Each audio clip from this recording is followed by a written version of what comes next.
you all the news, all the information, and the science. Sean Hannity, toll-like receptors? You kidding me? Alex Jones, a little better than Sean, but you think any of these guys in the orbit of news, information, and bringing you the latest and greatest to try to save this republic can come anywhere close to George Webb with his knowledge and his breadth of information? Nobody. So thank you, George. There is someone actually who's close.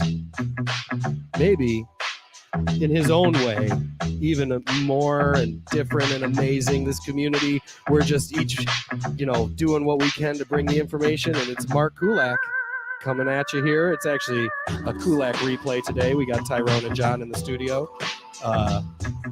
Jump in. So I'm going to leave the screen here in a minute, and John and Tyrone are going to be bringing you the latest from the great Mark Kulak.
Ladies and gentlemen, welcome to this edition of Housatonic Live with Mark Kulak.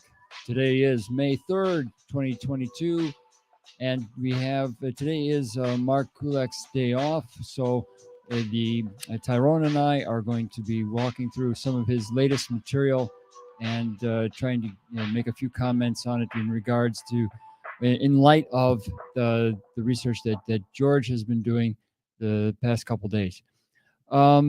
Okay, so we have seen, as George just said in our last segment, a variety of fevers, a large number of fevers that are going to be revisited by the scientific community. And if the scientific community doesn't do it, we at Neighborhood News and our collaborators will do it.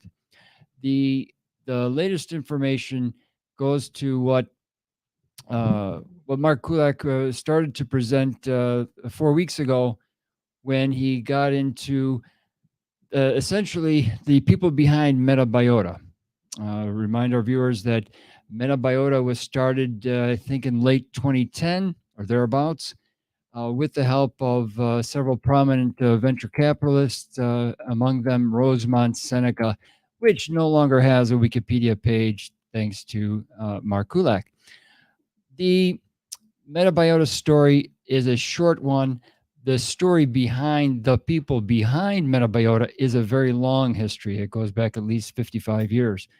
And we are going to present, for the first half of the show, we're going to present what Mark compiled last Friday night.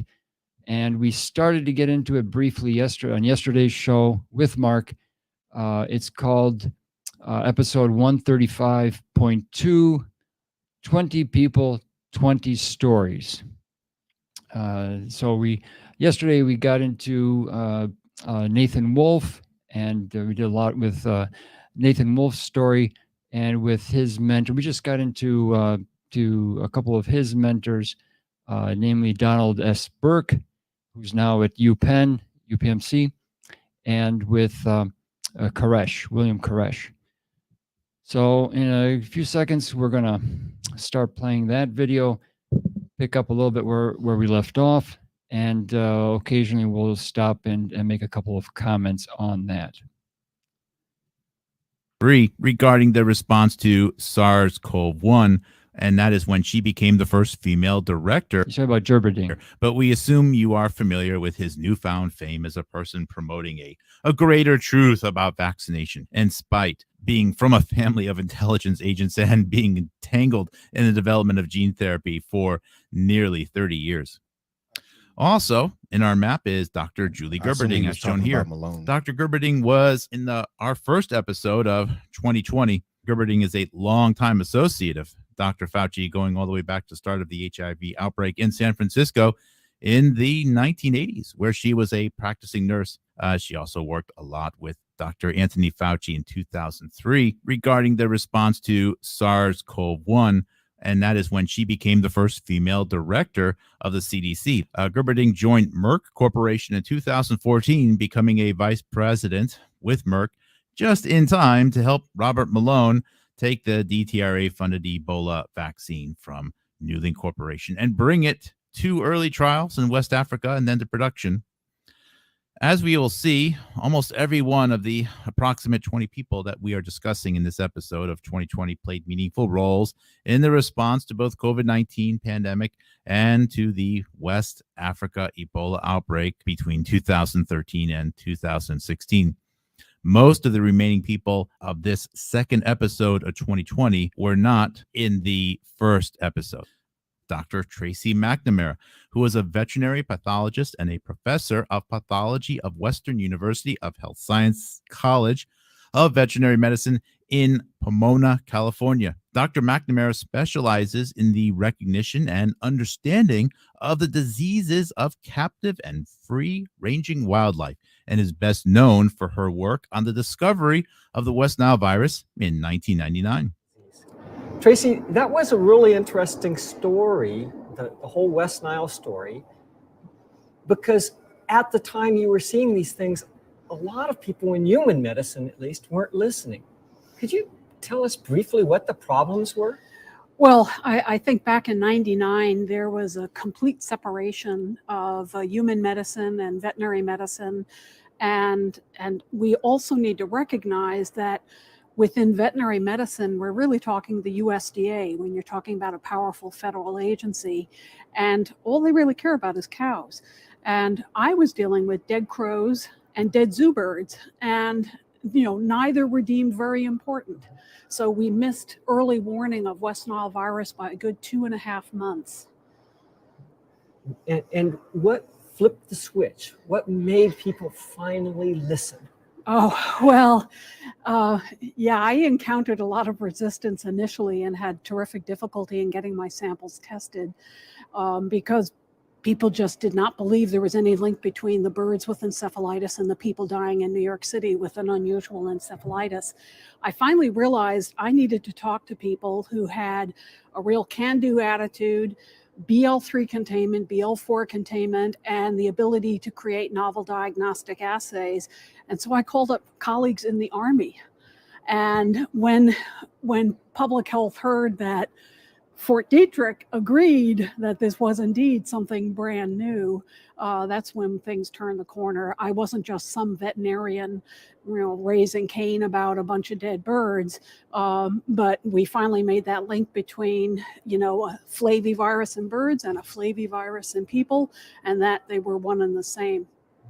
It was a very unique situation because you had the canaries in the coal mine, so to speak. Yes. That you were very responsive to. If something like that happened today, would you encounter the same kind of hurdles? Have we learned a lesson from this? Well, it's been 10 years, and I'm afraid to say I really haven't seen that much of a change. I think we still have the same jurisdictional boundaries between human medicine, veterinary medicine, and those species that fall outside of those paradigms continue to be unrepresented. Zoo animals, maybe if someone called, people would listen today. I think there's enough awareness of the need to integrate human and animal medicine, but you'd still be left with the question of who pays to diagnose the samples, right? Because zoo animals don't fall under anyone's jurisdiction. Right. The same is true of dogs and cats, even though they might be exquisitely sensitive urban biosentinels. they're not under anybody's jurisdiction. So we still have, we lack a species neutral. Wait, hold on a second. I got to hear that word she just said again. I think we still have the same jurisdictional boundaries between human medicine, veterinary medicine, and those species that fall outside of those paradigms continue to be unrepresented. Zoo animals, maybe if someone called, people would listen today. I think there's enough awareness of the need to integrate human and animal medicine, but you'd still be left with the question of who pays to diagnose the samples, Right. because zoo Us. animals don't fall under anyone's jurisdiction. Right. The same is true of dogs and cats, even though they might be exquisitely sensitive urban biosentinels. They're not. Urban biosentinels. Yeah, Okay, I haven't heard that before. Yeah, I call him man's best friend. I don't call him my biosentinel. Not under anybody's jurisdiction. So we still have, we lack a species neutral approach to biosurveillance.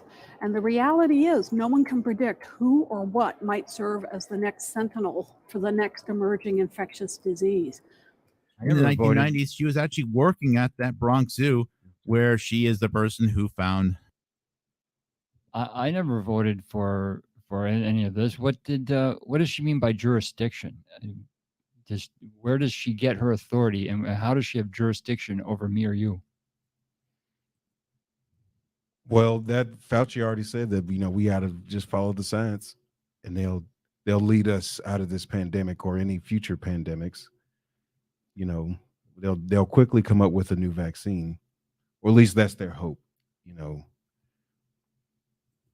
The dead birds. It is our understanding that Dr. McNamara also did some internships in the 1990s at Plum Island Animal Infectious Disease Research Facility.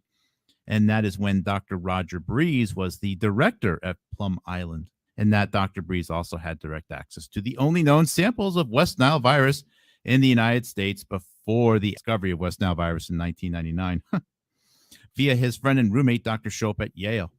But I'm certainly not at all suggesting that McNamara is involved in some crazy conspiracy just because one of her bosses had access to those samples of West Nile virus. In 2004, Dr. Tracy McNamara worked on DTRA. Yeah, another DTRA person here, Defense Threat Reduction Agency. She worked on the Integrated Biosurveillance for Zoonotic Threats program in Uzbekistan, Kazakhstan, and Georgia. She served as a lead on a project with Russian colleagues on the Human-Animal Interface Improving Biological Threat Detection and Surveillance in Russia by the Nuclear Threat Initiative's Global Health and Biosecurity Program. Dr. McNamara served as a consultant to the National Biosurveillance Advisory Committee, the NBAS, from 2008 to 2009, and continues to be actively involved in the development of the nation's biosurveillance strategy. She chaired a panel on Disease X at the World Health Summit in Berlin in 2018. She helped organize a meeting at the Salzburg Global Seminar on One Health Metrics in November 2019. And she is actively involved in the One Health movement and advocates for a species-neutral approach to the detection of pandemic threats. Dr. Tracy McNamara's boss for over 10 years at the Bronx Zoo, and a scientist who she has co-authored quite a few papers with, was Dr. Robert Cook. Dr. Robert Cook was McNamara's boss at around the same time that she found those dead birds, which were identified thanks to the help of Ian Lipkin as having West Nile virus. Dr. Bob Cook is a veterinarian who has spent his career in wildlife health, conservation, medical research, academia, and foundation philanthropy, in addition to his teaching responsibilities at Columbia University, where he is now. For a number of years before that, he served as the chief veterinarian and then as the general director of the Wildlife Conservation Society. In this role, he led a team responsible for the operations of 5 New York zoological parks, including the Central Park, Queens, and of course, the Bronx Zoo. As director of the Center for Infection and Immunity at the Mailman School of Public Health, Dr. Lipkin worked with researchers and the Chinese government since the outset of the COVID-19 pandemic, and also worked with the World Health Organization during the 2002-2004 SARS outbreak. Dr. Lipkin described his own infection with SARS-CoV-2 virus beginning mid-March 2020, which resulted in a case of COVID-19 and necessitated his recovering from the illness at home. Oddly enough, Dr. Robert Malone, we forgot to mention this before, was quite possibly the second or third person in the United States of America who had SARS-CoV-2, meaning that already on this map of not even 20 people, we already have probably 2 of the first 50 people in the United States of America who had SARS-CoV-2. And if that isn't funny enough, Dr. Robert Malone in early February of 2020 actually released a book titled How to Avoid Coronavirus. Lipkin was also the top science director for the 2011 movie Contagion, which reignited his collaboration with Dr. Tracy McNamara, who also provided technical misinformation for that movie. So while we're discussing the Bronx Zoo, another director at that Bronx Zoo, who was a peer of Dr. Robert Koch, was Dr. William Koresh. Matter of fact, 22 of Dr. Robert Koch's 45 published papers were actually co-authored by Dr. Koresh. Today, Dr. William B. Koresh is the Executive Vice President for Health and Policy at EcoHealth Alliance. Dr. William Koresh also serves on the World Health Organization's International Health Regulations roster of experts focused on the human-animal interface and wildlife health. He is also a life member of the Council of Foreign Relations. And one more thing, he also works for the World Bank as part of their efforts to identify upcoming pandemics.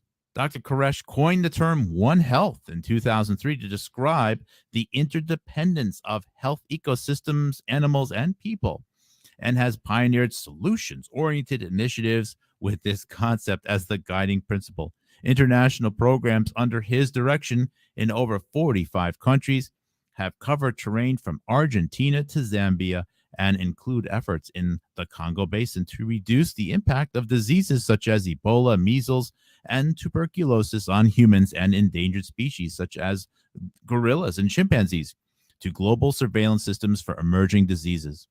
In addition to his work in the private sector, Dr. Koresh has also worked with the USDA, that's the United States Department of Agriculture, the Department of Defense, Department of Intelligence, and the Food and Agriculture Organizations of the United Nations. And yes, in case you are wondering, while Dr. Koresh is president and one of the co-founders of EcoHealth Alliance, another one of the presidents and co-founders is Dr. Peter Daszak. No further introduction is required about Dr. Peter Daszak. He's also a Ukrainian born in England, Kalashnikov enthusiast who despises Russians, and having moved to the United States in 1998, is actually the American representative of the World Health Organization group that is doing the investigation on the origins of coronavirus. All right, let's take a quick pause. I noticed that he came over in 1998. As Mark has said on previous shows, the move towards a One Health initiative, and for our newest viewers, One Health is this philosophy that begins roughly around 1965, that the health of the planet is the health of the human species, Homo sapiens 1.0, is the health of the whales, is the health of the dolphin, is, there's only one health. You can't separate the three characteristics. If the sea is sick, we are sick. Right. And so, but beginning around 1997, we see a very large increase in the number of scientists coming over from China primarily, and then countries in Africa, in the Middle East, and Southeast Asia, and taking top positions at our top 20 biological laboratories, and the 6 of our top defense, like USAMRIID. And so there's something kind of wrong with this picture here, because they've said starting in around 1988 that we have to be very careful about bioterrorism because we have to make sure, for reasons of national security, that foreigners don't get their hands on our technology. But at the same time, were bringing them over with scholarships in droves.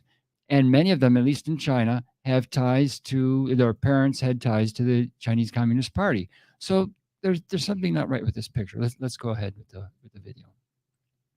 Before we move on from people involved in West Nile virus, the next person to mention here is Dr. Thomas Monath, is actually the person who owned a company that had the first West Nile virus vaccine available. And this was discussed during the time of that outbreak in 1999. So I'm going to give a talk about kind of the intersection between veterinary medicine and human health in the context of vaccines. Some of you may have heard the term the One Health Initiative, and maybe some of you know quite a bit about it. But it's not a new concept, but one that has had a renaissance in the last 5 years or so.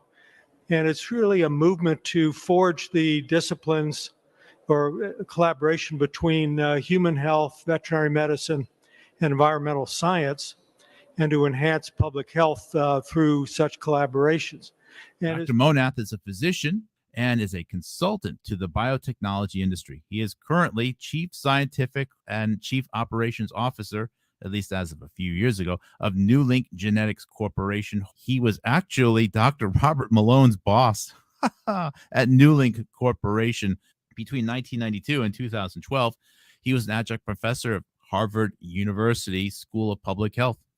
Between 1992 and 2006, Dr. Monath was Chief Scientific Officer and an Executive Director of Acambis, recently acquired by Sanofi. Matter of fact, Sanofi's Chief Science Officer, who we'll introduce in a moment, was actually Dr. Gary Nabel. There, Monath pioneered the development of Chimera-Vax vaccines against dengue, West Nile virus, and Japanese encephalitis, vaccines against yellow fever, as well as a cell-based smallpox vaccine, ACAM 2000, which has now replaced calf lymph vaccine in the United States National Stockpile. Colonel Monath, yes, it's actually Colonel Thomas Monath, retired from the United States Army in 1992 after 24 years in the uniformed services. Between 1973 and 1988, Monath was the director, Division of Vector-Borne Viral Diseases of the United States Centers for Disease Control at Fort Collins, Colorado. And from 1989 to 1992, he was the chief of Virology Division of USAMRIID. He has worked overseas in Nigeria, Sierra Leone, Argentina, etc., and elsewhere doing field research on arboviruses and hemorrhagic fevers. In 1972, he discovered the rodent reservoir of Lassa fever virus. A leader in the One Health movement, Dr. Thomas Monath served on the American Veterinary Medical Association's One Health Task Force and subsequently the One Health Commission. Speaking of Dr. Thomas Monath, that leads us somewhere else, as Monath was recently, for a couple of years, the chief science officer of a company called Metabiota. That's right, the Metabiota that is been subcontracted through Black & Veatch to do work in Ukraine by the Defense Threat Reduction Agency, meaning Monath has also been an associate of Dr. Nathan Wolfe, who we introduce next. Nathan Wolfe, born 1970, is an American virologist. He was the founder in 2007 and director of Global Viral. Dr. Wolfe spent over 8 years conducting biomedical research in both sub-Saharan Africa and in Southeast Asia. He is also the founder of Metabiota, which offers both governmental and corporate services for biological threat evaluation and management. I just want to point out that Global Viral is the predecessor to Metabiota. Okay, go ahead. He serves on the editorial board of EcoHealth and Scientific American and is a member of DARPA's. His laboratory was among the first to discover and describe the simian foamy virus. In 2008, he warned that the world was not ready for a pandemic such as COVID-19. In 2012, his book titled The Viral Storm, The Dawn of a New Pandemic Age was shortlisted for the Winston Prize. Wolfe has been awarded more than $40 million in funding from a diverse array of sources, including United States Department of Defense, Google, National Institutes of Health, Bill and Melinda Gates Foundation, and the National Geographic Society. While Wolfe began to build a reputation in the highly specialized world of virology in the late 1990s, he received a message one day saying that a quote, man from the military was looking for him.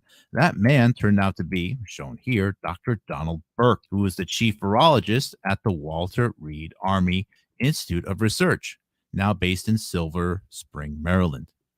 They'd met at a public health conference a year before. Burke had spent years studying the spread of HIV in the United States military and had noticed that every strain of the disease seemed to point back to the Central African countries of Gabon and Cameroon.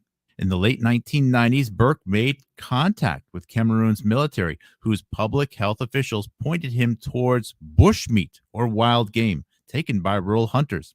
When Dr. Donald Burke saw Africans hunting wild chimpanzees and then witnessed them surrounded by the blood and the viscera of their prey, he quickly made the connection. He deduced that this could potentially represent a viral ground zero for humanity.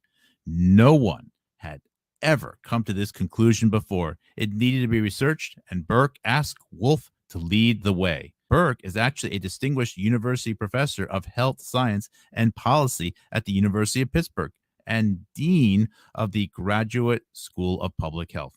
At first, I want to welcome you here and to let you know a little bit about the MIDAS program.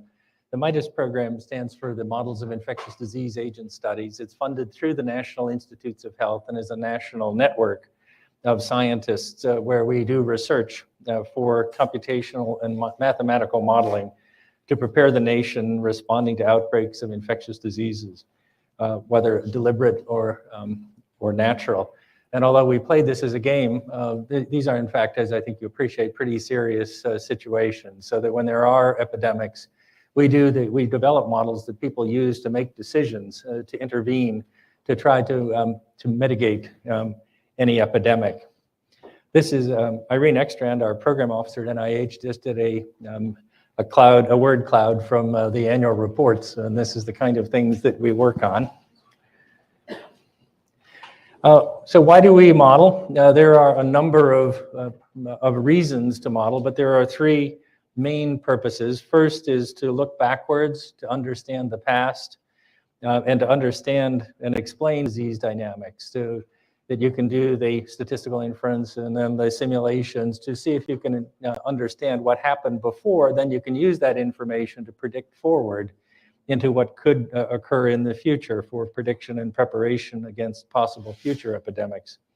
And the reason for doing both of these as well is that when something really does happen, whether it's a flu epidemic or a SARS epidemic, that you have reliable models ready to go so that you can apply these when there's an emergency. And we've done this now several times. Not probably the most important was the 2009 H1N1 epidemic, where we did use the models quite a bit to inform decision-making nationally. We work on lots of different diseases. These are just a few of them. My personal interests are in dengue, but there are lots of others that are there. Oh, what's up with that smile? Why are you smiling about that? You know, dengue fever is nothing to smile about. Even the crowd's laughing about it. I find that interesting. He was the longest serving dean in the history of this school from 2006 to 2019. Burke is one of the world's foremost experts on the prevention, diagnosis, and control of emerging infectious diseases and infectious diseases of global concern, especially HIV/AIDS, hepatitis A, and avian influenza. His research has spanned a wide range of scientific activities, including development of new diagnostics, field studies, clinical vaccine trials, and computational modeling of epidemic control strategies and health policy analysis. Before coming to Pittsburgh, Burke was a professor of international health and professor of epidemiology at the Johns Hopkins Bloomberg School of Public Health and professor of medicine at Johns Hopkins School of Medicine. He was previously involved in infectious diseases research for several U.S. government agencies, retiring from the United States Army Medical Corps as a colonel, also a colonel just like Monath, after 23 years of service. The last two people that we introduce are Dr. Annalisa Kilborn, who passed in November of 2002, And we're going to be reading her obituary towards the end of the show as one of the 20 stories. And the other person who we also mentioned earlier is Dr. Gary Nabel, who is a geneticist who has a long time association with Francis Collins and Dr. Anthony Fauci. He was also the first director of the Vaccine Research Center. Also, he was for several years the director of scientific research at Sanofi, a post that he left only recently.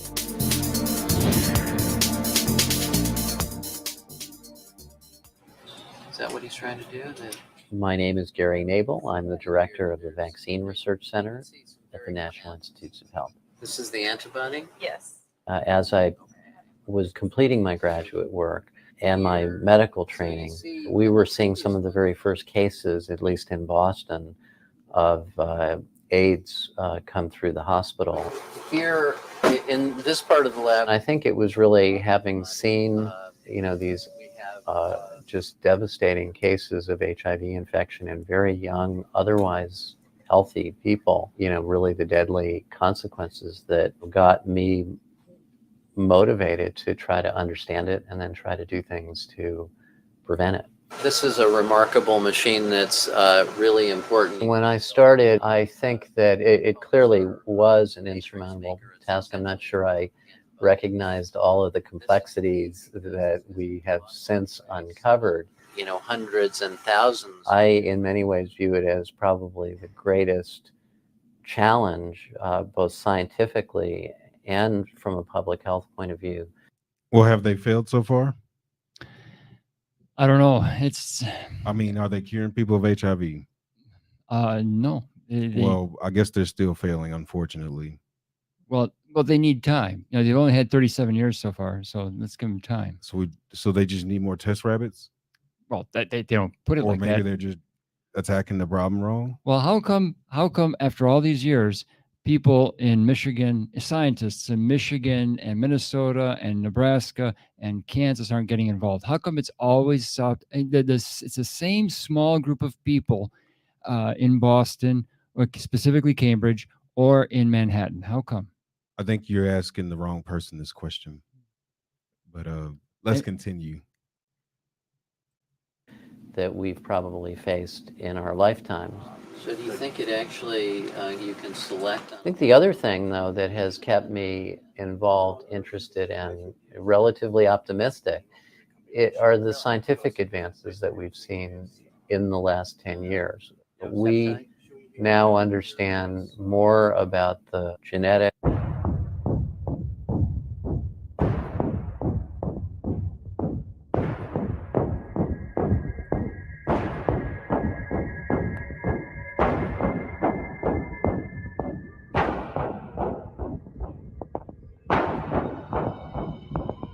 GP 120.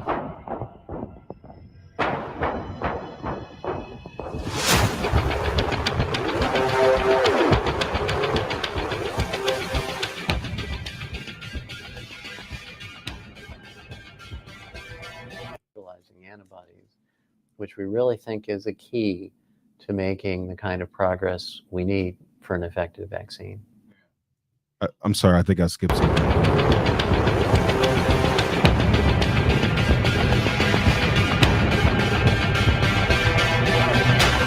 We now understand more about the genetics, the mutations, but most importantly about the structures on the virus itself and the nature of the human immune response that we need to generate to prevent it.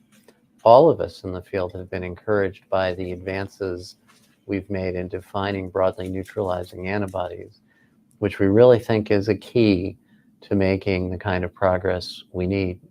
He thinks it's the key after how much research? I don't know. I'm just curious how many people have been enrolled in these trials and what the actual outcomes were. Did a lot of people die? I just wonder what's the death toll? Because, when you're putting random things in your body to see if it's going to fix something, something can go wrong. But let's see what else he has to say. For an effective vaccine. Dr. Nabel I like that they left that pause with that breath. Starting around 2002, appeared frequently in United States newspapers, highlighting research and evidence that supported the notion that viruses constantly mutate, that viruses are just lurking behind every leaf in the forest and under the belly of every animal, just waiting for a human to walk by for the virus to mutate and leap onto to start a new pandemic. Also for Charlotte in the comments, I don't really think he looks like Fauci. Maybe he could be an uncle, but like not direct family. As Nathan Wolfen, Peter Daszak, and William Koresh are all virus hunters looking for that constant evolution and mutation of viruses. In the next zoonotic event, Dr. Nabel has a career collaborating with all of them. Now it's part of the program where we get started with our 20 stories. The first story that we're actually going to read it, is a 2018 July 14th obituary in the Ottawa Citizen. That's Ottawa, Canada. And that is for Judy Alamonte. The title is Judy Alamonte was one of Canada's unsung scientific heroes. Alamonte's fingerprints are all over a vaccine that has been called one of Canada's greatest public health achievements. As part of a team that worked on creating the vaccine that has saved lives in West Africa, Alamonte played a key role in its development, yet few Canadians have ever heard of her. The daughter of a truck driver and store clerk, Alamonte took an indirect route to her career in immunology. First, she became a massage therapist, opening a clinic in Kelowna with her husband, Alan Geisbrecht, whom she met at a massage therapy school in Ontario. While working as a massage therapist, she decided to take a few courses and was hooked. She enrolled full-time in university as a mature student, eventually earning a Bachelor of Science Microbiology at the University of British Columbia in 1991, and eventually a PhD in immunology at the University of Manitoba. She took to her research immediately, said Geisbrecht. Alamonte's PhD thesis became the basis for an article published in the prestigious journal of Nature Biotechnology in 2000, which is now part of the research being used by a startup company working on a breast cancer vaccine, says Geisbrecht. While at Public Health Agency of Canada, a job she started at in the year 2005, Alamonte took on the role of project lead for the Ebola vaccine between 2010 and 2015. She was instrumental in its development, said former coworker Lisa Fernando, and involved in every decision. Much of Judy Alamonte's work was focused on ensuring the vaccine was of high enough quality, or GMP, which stands for Good Manufacturing Processes, that it could be used if needed. If not for Alamonte, said Fernando, quote, we would not have a GMP grade vaccine, unquote. Narrators note this is the vaccine that was ultimately sold from the Public Health Agency of Canada and the NML to Newlink Corporation and the Defense Threat Reduction Agency, the DTRA, in the year 2014 upon the outbreak of the Ebola in West Africa and nations including specifically Liberia. The DTRA contacted Newlink in 2014 or encouraged that on-the-shelf vaccine be made available for early field testing and possibly even production. Back to the article, its high quality, the vaccine's quality, was one reason the World Health Organization chose the vaccine, VSV-EBOV, or VSV-EBOV, for a historic clinical trial near the end of the West Africa outbreak, which lasted from 2013 to 2016. That trial, which proved the vaccine worked, set the stage for it to be used earlier this year during another outbreak in the Democratic Republic of Congo. Remember, this article is from 2018. Influenced by the premature death of her mother from cancer, Dr. Judy Alamonte wanted to do something that would make a difference in people's lives. Ebola vaccine fit that bill, although Fernando said they had no idea the vaccine they were working on would one day be urgently shipped to West Africa. Alamonte didn't look for recognition, says Geisbrecht, who described his wife as a, quote, quiet, unassuming woman who did the right thing for people, unquote. She understood how important it was to work on the vaccine that became the first weapon against the deadly disease. In 2015, after she had left Public Health Agency of Canada and moved to the National Research Council in Ottawa, Gijsbrecht showed Alamonte a newspaper article about the deadly West African outbreak of Ebola. In it, a man who had received the experimental vaccine thanked Canada for saving his life. Gijsbrecht recalled his wife saying, "I know what I did helped this guy. This is who I did it for, people like this. I don't care about the rewards and recognition. This is why I did it," unquote. But Gijsbrecht, for whom Alamonte's death is still very raw, believes his late wife deserved more credit for the work she did. Gijsbrecht said, "My wife put her heart and soul into this work and worked on it every day and night to the highest global standards." He added, "She could have used more support." During the decade Alamonte spent with the Public Health Agency, much of it working on the Ebola vaccine, she never had a permanent job, but worked contract to contract, Gijsbrecht said. Alamonte was eventually offered a full-time job, which she turned down because it was not consistent with the level of work she had been doing. She left the Public Health Agency in 2015. She was disappointed, but didn't dwell on it, said her husband. Alamonte soon got a job with the National Research Council in Ottawa, where she worked on a vaccine against the Zika virus. She was always positive and excited about the project she was working on, said her husband. She had often in her life been underestimated, he added. At high school, she became a top athlete and a keen jazz musician, an interest she kept up throughout her life. Later, she returned to school and became an internationally recognized scientist. Her husband said she was a very humble person. She never thought of herself as some raging genius to save the world. She just thought of herself as an ordinary scientist dedicated to doing her job, starting something to see where it goes, which is a very Canadian attitude. Alamonte was at work on a potential vaccine against Zika virus when she was diagnosed with advanced cancer. She died last December in Ottawa. And that's the completion of the article. What we're going to do next is review a couple of the research papers that Dr. Julia Alamonte had worked on. And again, this is just a small sample. First one is from 2004, which was in the Journal of Infectious Diseases. It is CD4 plus T cells responses in HIV-exposed seronegative women are qualitatively distinct from those in HIV-infected women. We highlight this article to show that she was working directly with Francis Plummer, who is unambiguously the most famous and the highest ranking HIV researcher or research scientist in Canada's history. He was also the lead scientist at the NML. Again, Dr. Francis Plummer unfortunately passed in early February of 2020, approximately a year and a half after Judy Alamonte passed.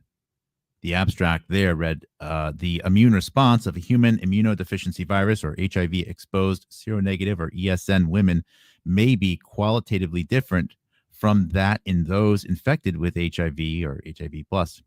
In a cohort of female commercial sex workers in Nairobi, Kenya, she found significantly lower levels of CD4 plus specific immune activation.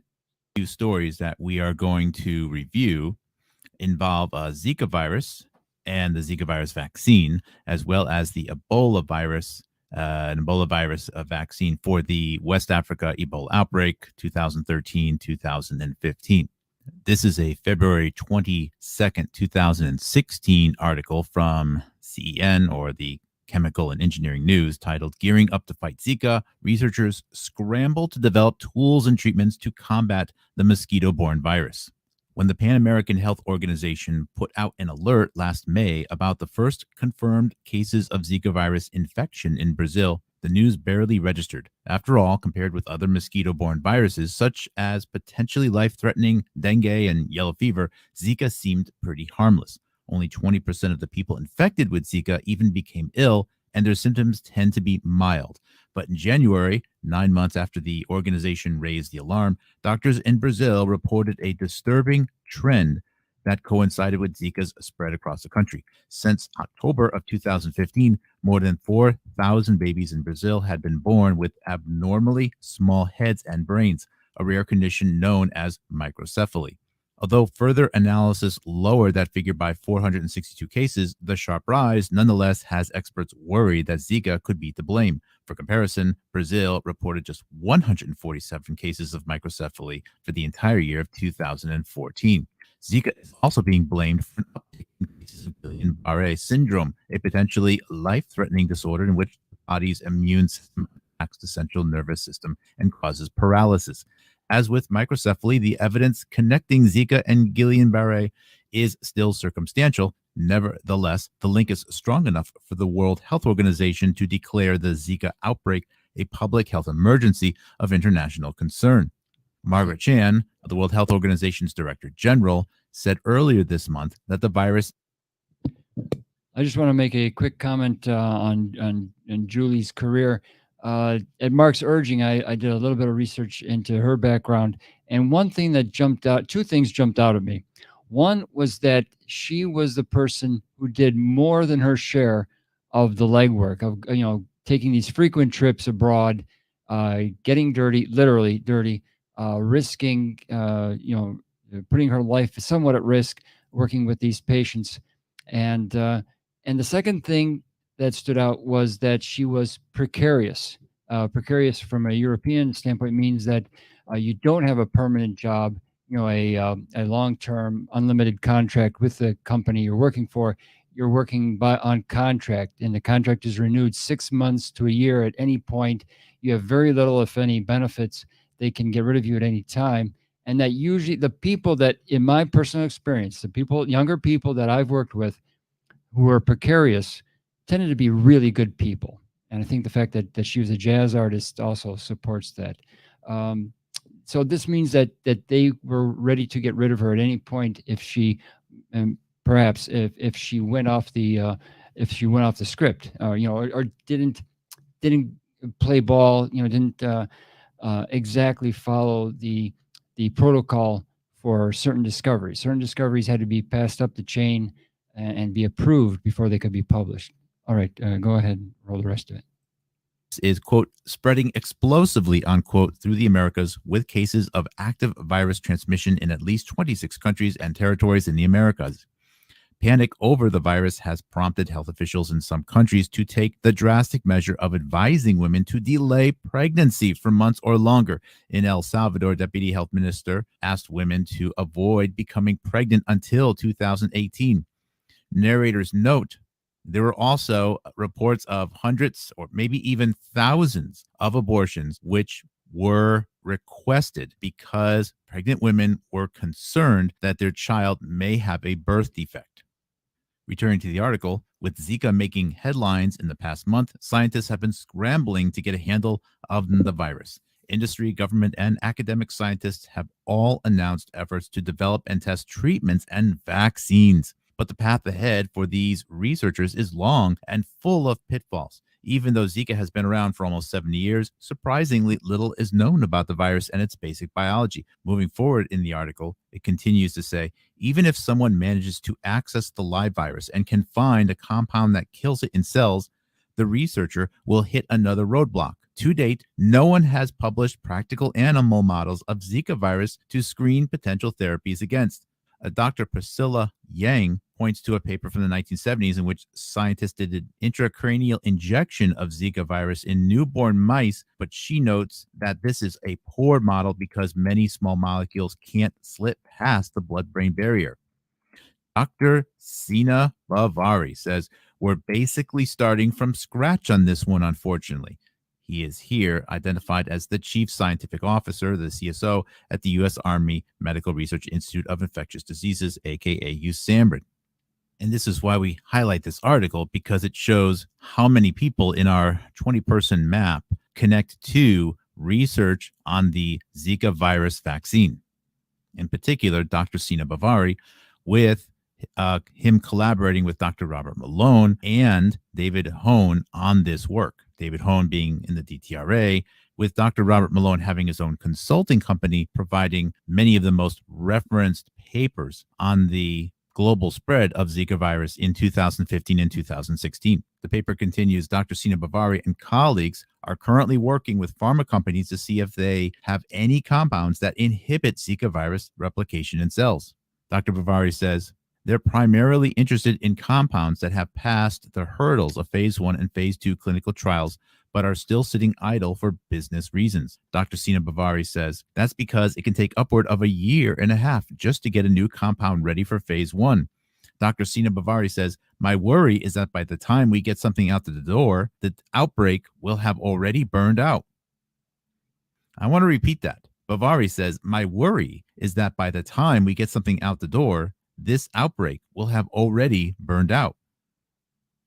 So his worry is that the outbreak will go away and they will miss an opportunity to get something to market. The article continues, scientists are also grappling with this question. If only 80% of people infected with Zika have symptoms, who would get the treatment? The most vulnerable patients are pregnant women, but Bavari points out there's a...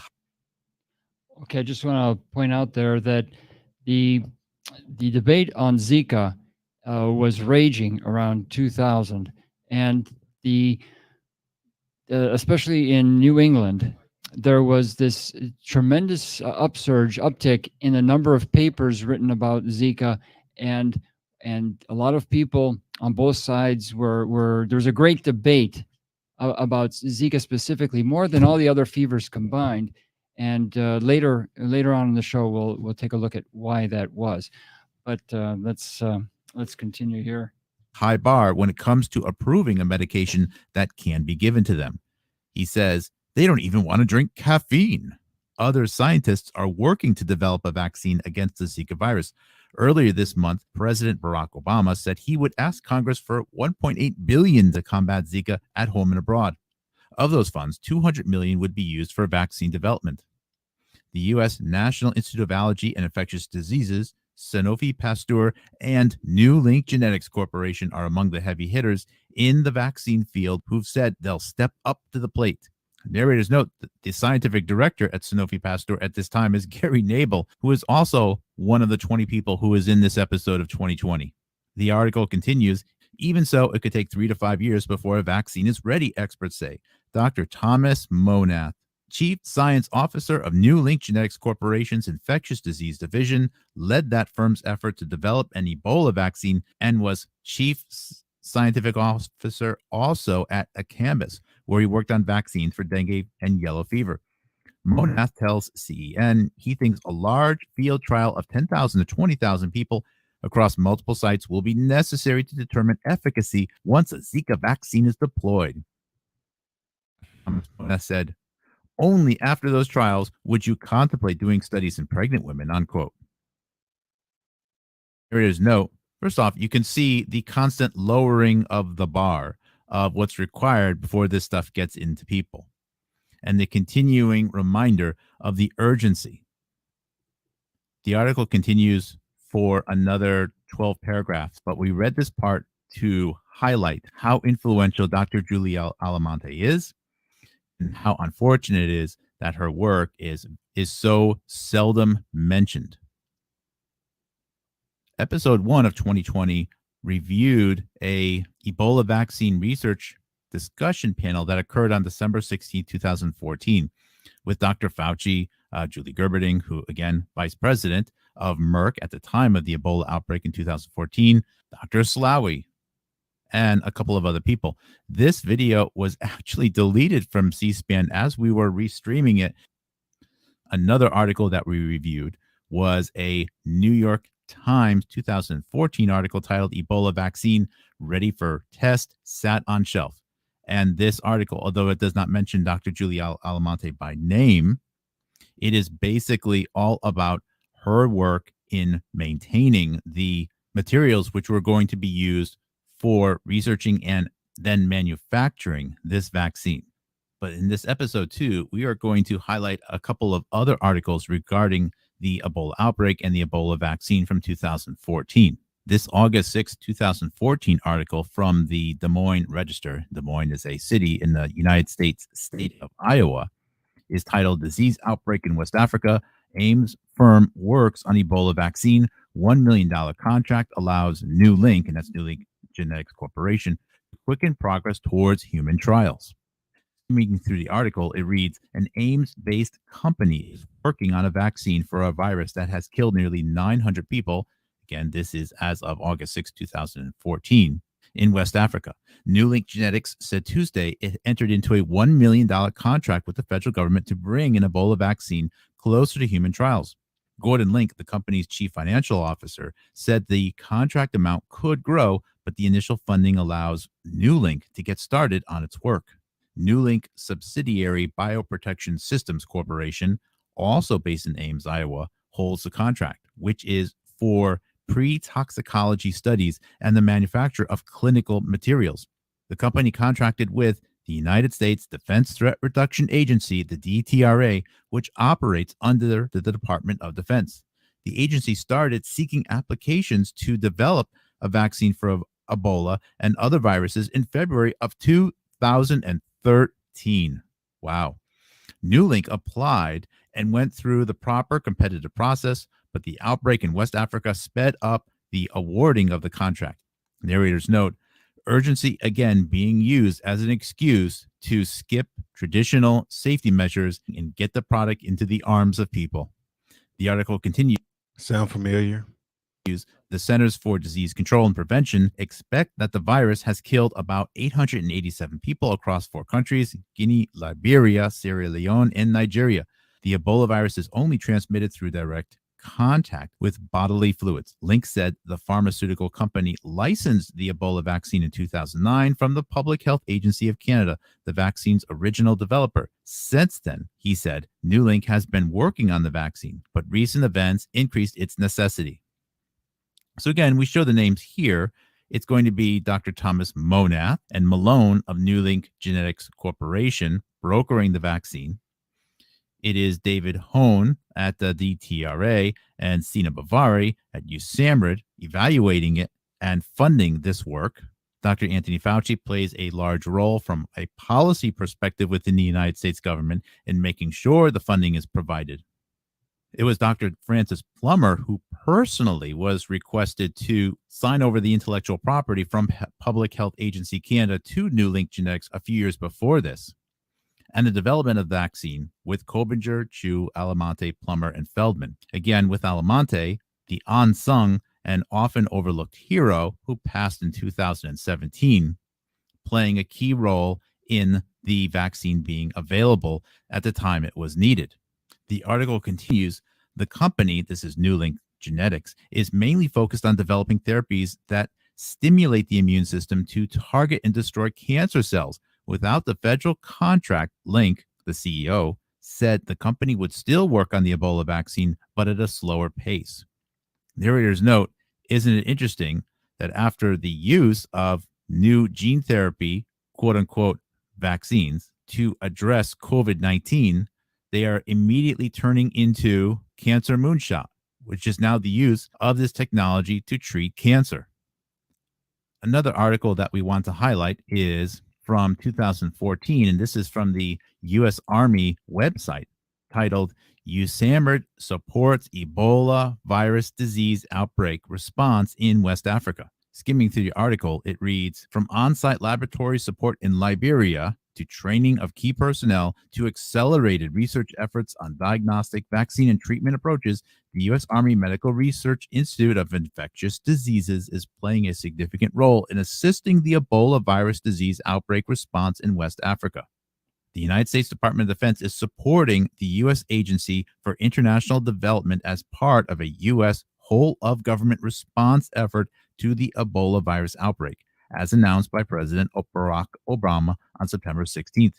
United States military personnel are deploying to West Africa in support of the effort called Operation United Assistance, in addition to setting up a regional staging base to facilitate transportation of equipment, supplies, and personnel.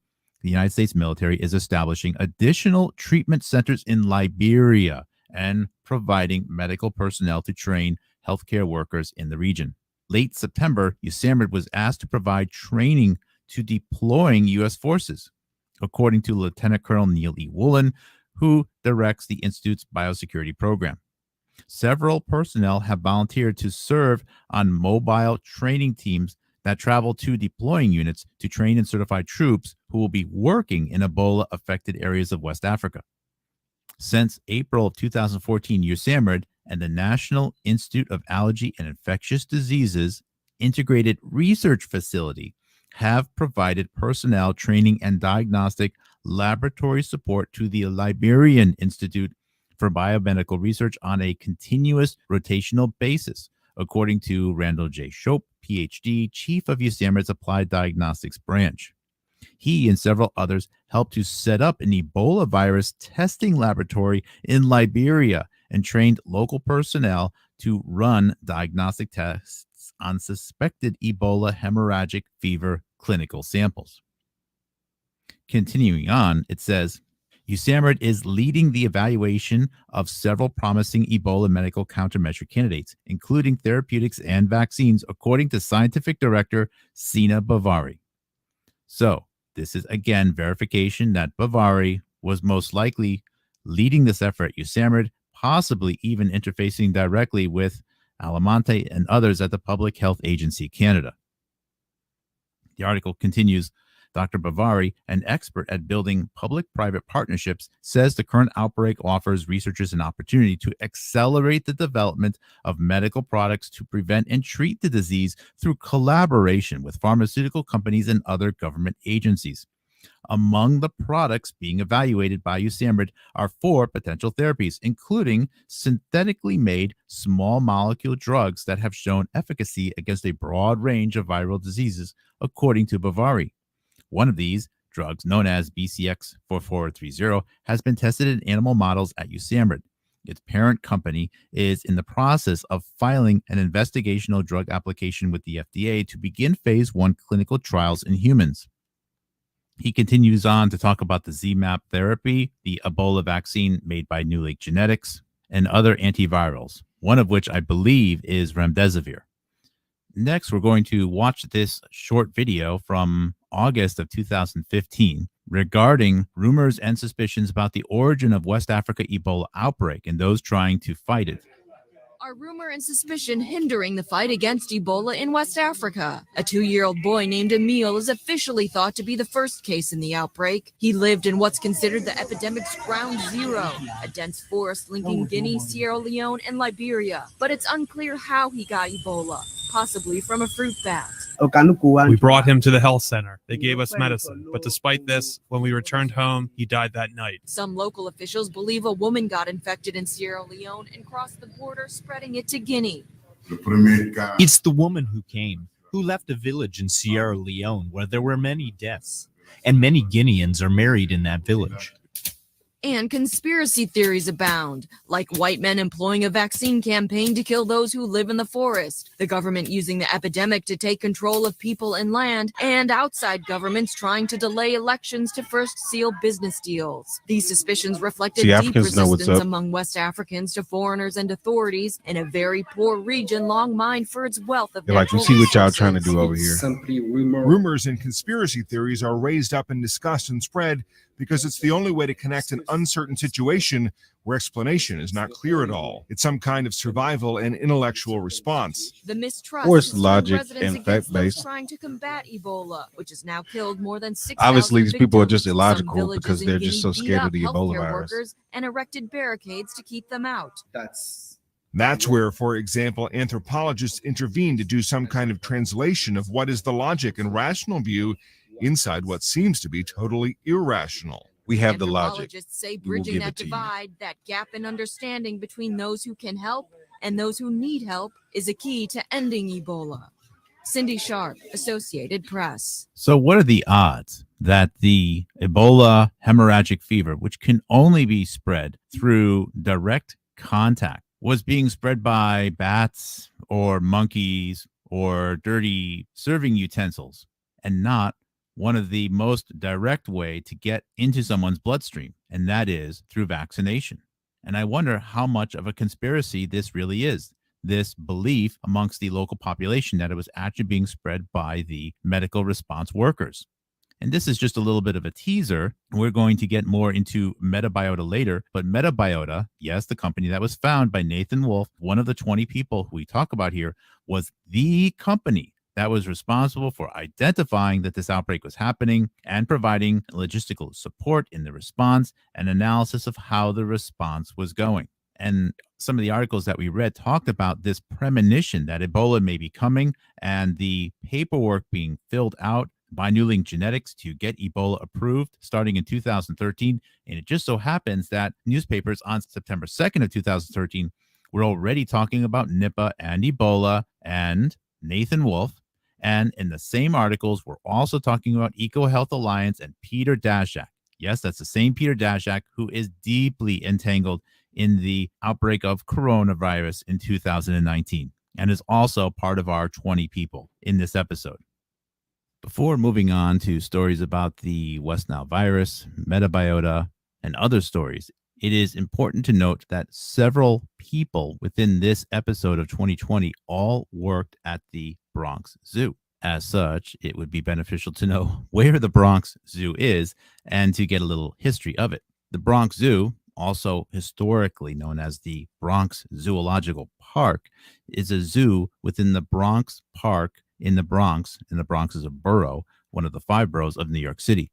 It is one of the largest zoos in the United States by area and is the largest metropolitan zoo in the United States by area, comprising 265 acres of parklands and naturalistic habitats separated by the Bronx River. On average, the zoo has a little over 2 million visitors each year as of 2009.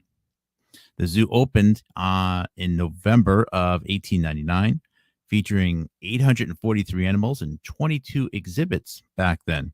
Its first director was William Temple Hornaday, who served as director for 30 years. From its inception, the zoo has played a vital role in animal conservation. In 1905, the American Bison Society was created in an attempt to save the American bison from extinction, which had been depleted from tens of millions of animals to, at that time, only a few hundred. 2 years later, they were successfully reintroduced into the wild. This is a nice video we found of the Bronx Zoo on YouTube, someone who visited it in 2020. Reading a review online, the Bronx Zoo was one of the first U.S. zoos to move away from cages and exhibit animals towards a naturalistic habitat. The history of the zoo, as we just said, dates back to 1895, when the New York Zoological Society, again now the WCS, was planning to create a zoological park, a place to advance the study of zoology, to protect wildlife, and to educate the public. The zoo opened its doors to the public in 1899. Today, the zoo stretches over 265 acres of man-made Himalayan highlands and African plains and is home to over 4,100 animals. A safari through its open plains gives the visitor a rare chance to enjoy surprisingly intimate views of the wildlife. The zoo's Congo gorilla forest has western lowland gorillas, while snow leopards can be spotted at a roaring distance in its Himalayan highlands habitat. It actually has a recreated Asian rainforest called Jungle World, which is home to the world's most amazing wildlife. Of course, I'm reading all this from the brochure, where one could see the Indian rhinoceros, white-cheeked gibbons, black leopards, Malayan tapirs, and silver leaf monkeys. Other wildlife spots in the Bronx Zoo include the Baboon Reserve, Sea Lion Pool, the Monkey House in Astor Court, Tiger Mountain, the Reptile House. Narrator's note, I went to the zoo many times when I was a child. I grew up in Bridgeport, Connecticut, which is a city about 1.5 hour drive from New York City. And the Bronx Zoo was a very popular destination for school field trips. So many times, I remember those hot May and June field trips, going there on a school bus, no air conditioning, spending the day at the Bronx Zoo. I have a lot of good memories at this place, and I had no idea how many accomplished scientists had worked at the Bronx Zoo. And that years later, decades later, matter of fact, here I would be doing research, and the Bronx Zoo would become a pivotal part of this research. In our episode 2 of 2020, the 4 individuals that we are.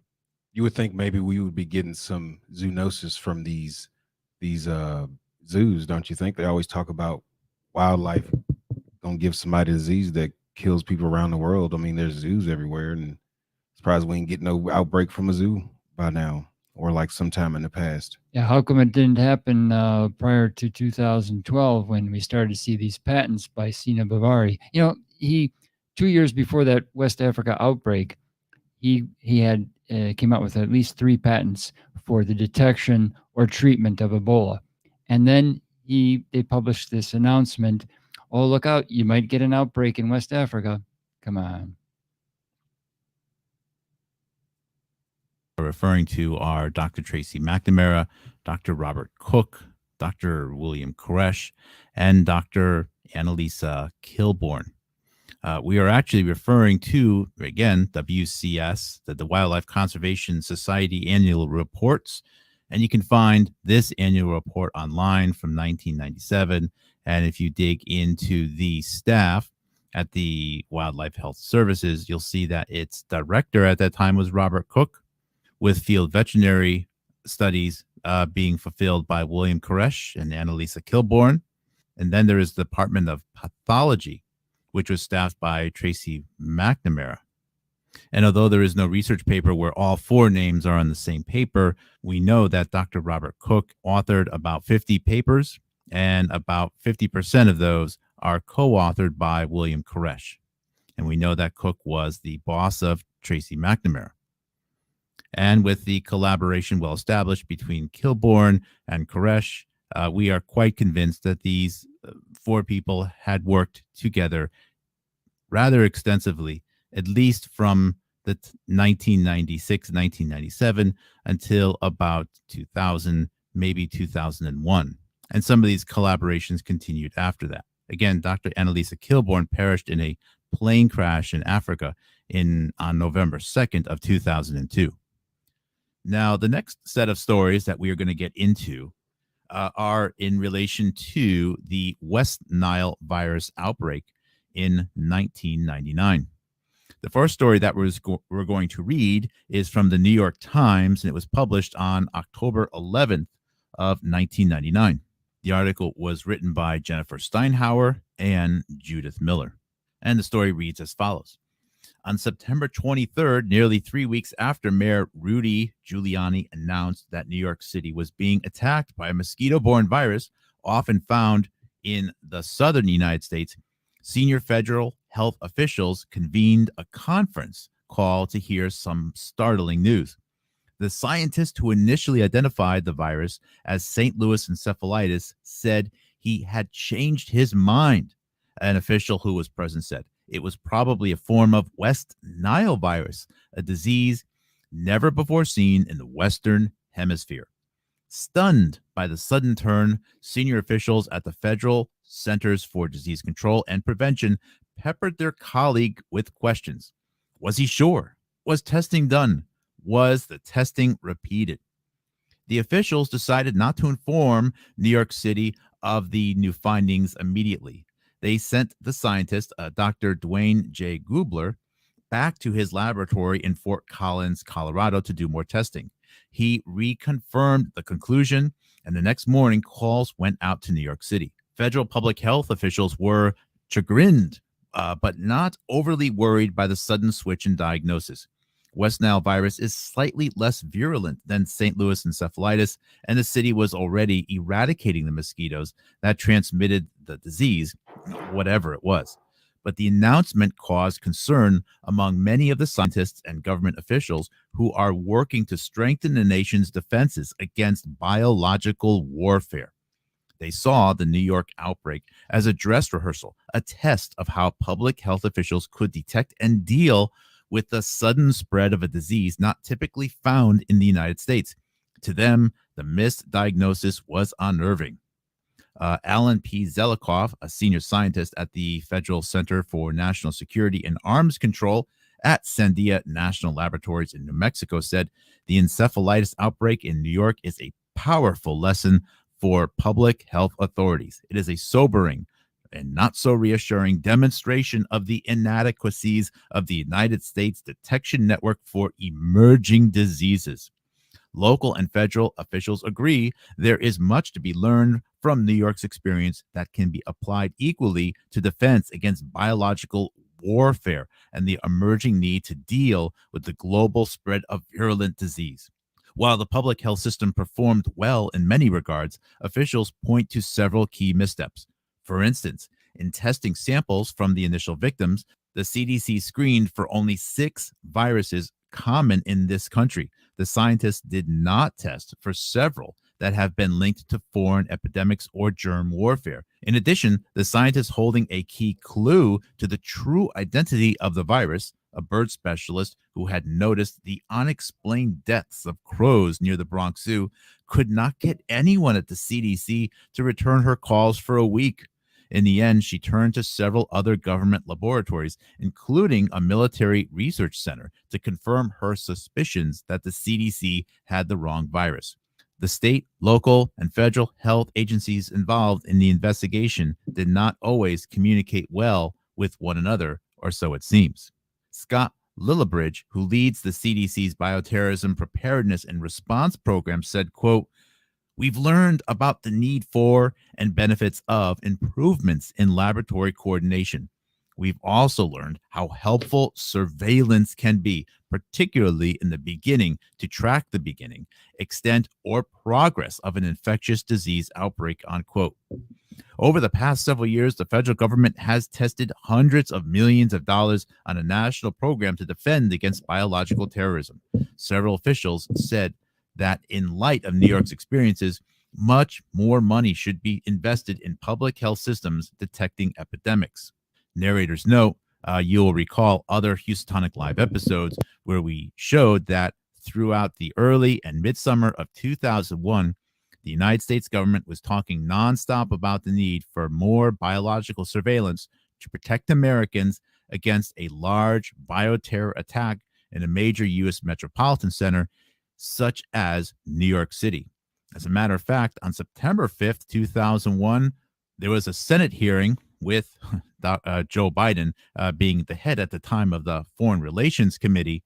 And Noon and Lugar, again, think of the Noon and Lugar program or the weapons of mass destruction control initiatives and their relation with the treaties signed with Ukraine regarding control of biological weapons in 2005, all present on September 5th, 2001, again talking about bioterrorism. Returning to the article, the discovery, 2 elderly patients sound an alarm. I just want to pause right there and point out that underline what Mark just said, that prior to September 5th, 2001, there were a series of presentations in front of Congress, and markedly, the one 3 days in the middle of May 2001, where the directors of the NIH and CDC lobbied Congress for special powers just in case there would be a biological attack. For example, an example picked out purely at random was that of anthrax. And they asked Congress to give FEMA and the other agencies special powers, unprecedented powers in the event of a biological attack. And several congressmen asked, why? Do you think there's an imminent attack? But please give us special powers. Let's go back to the video. And so in September 5th, and eventually we'll find that video of Joe Biden asking, as head of the Foreign Affairs Committee in his presentation. Let's keep rolling. On August 23rd, Dr. Deborah Asnis, that's A-S-N-I-S, an infectious disease specialist at Flushing Hospital Medical Center in Queens, and Queens, for those who don't know, is one of the 5 boroughs of the city of New York City, called the city's health department with some distressing news. 2 elderly patients had come in with symptoms that looked like a neurological illness: fever, muscle weakness, and confusion. Dr. Marcel C. Layton, who heads the Health Department's Bureau of Communicable Diseases, told Dr. Asnes to send samples to the State Department of Health and then called the CDC to warn them that something, maybe botulism, was happening in New York City. As the week went on, the number of sick people was starting to mount. The case was assigned to Dr. Gubler, one of the CDC's experts on diseases spread by insects. His suspicions focused initially on St. Louis encephalitis, which is often found in the southeastern United States. To confirm his theory, Dr. Gubler tested the samples for antibodies against 6 viruses transmitted by insects and commonly found in the United States. The tests came back positive for St. Louis encephalitis, a close relative of West Nile fever. The CDC announced on September 3rd of 1999 that tests of blood and spinal fluid had confirmed Dr. Gubler's suspicion. The mayor called a hasty news conference in Queens. His Office of Emergency Management took the helm and began a $6 million campaign to wipe out New York's mosquitoes. Within days, New York City had practically cornered. We're going to skip ahead a little bit.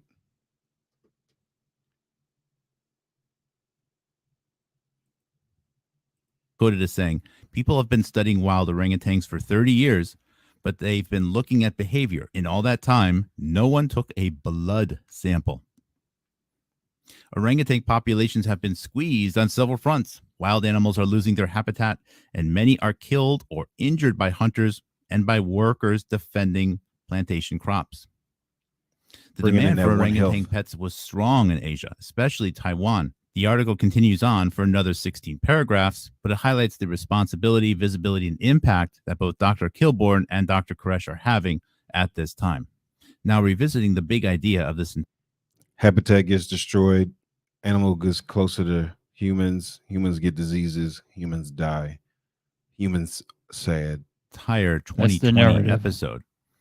We've been talking about new diseases being introduced by animals, in particular animals maintained in zoos. The topic of zoonosis and the sharing of diseases between people and animals. And then there is the One Health doctrine. Again, the One Health doctrine is that overall health on Earth is a combination of human health, animal health, and environmental health. And I believe everyone agrees with this.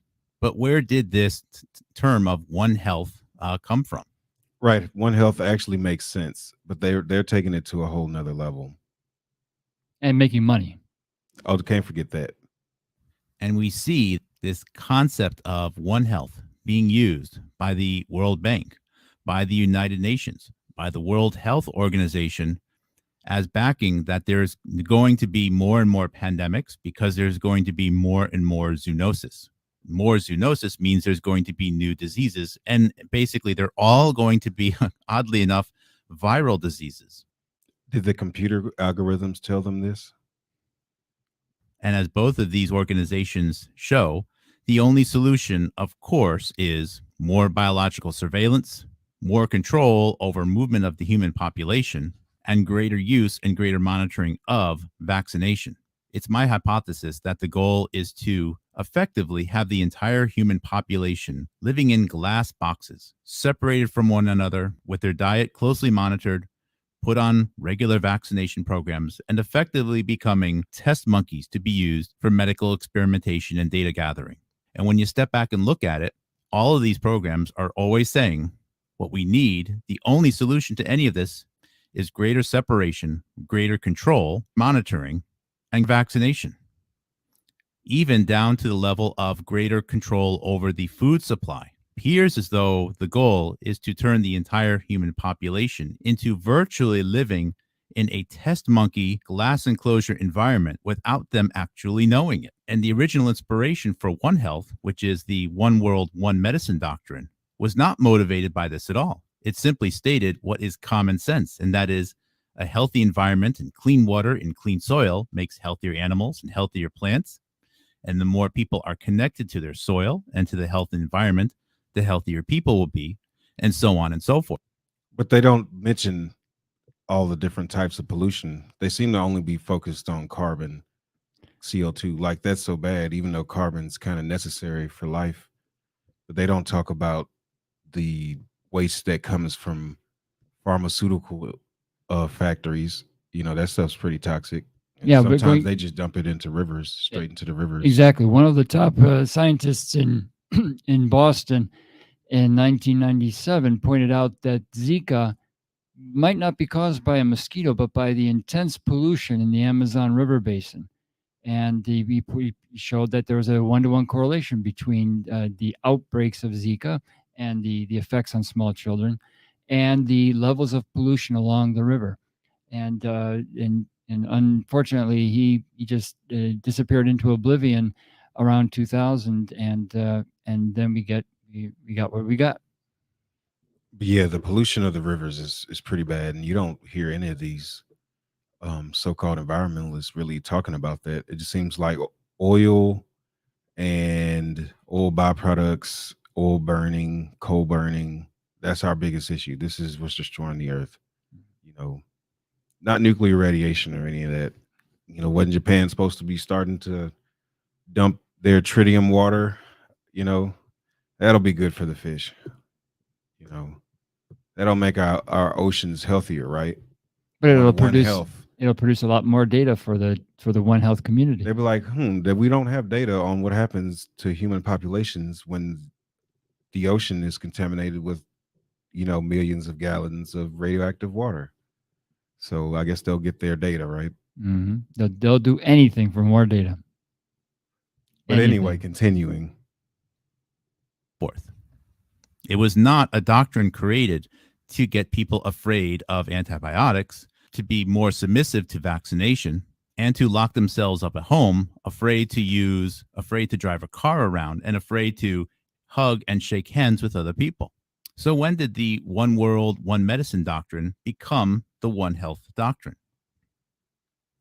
Going back to our 4 people at the Bronx Zoo who are in this episode of 2020, we review an April 7th, 2003 Washington Post newspaper article titled "Africa's Apes Are Imperiled, Researchers Warn." And we highlight this newspaper article because it is the first time the phrase One Health is used, and it is used by Dr. William Koresh.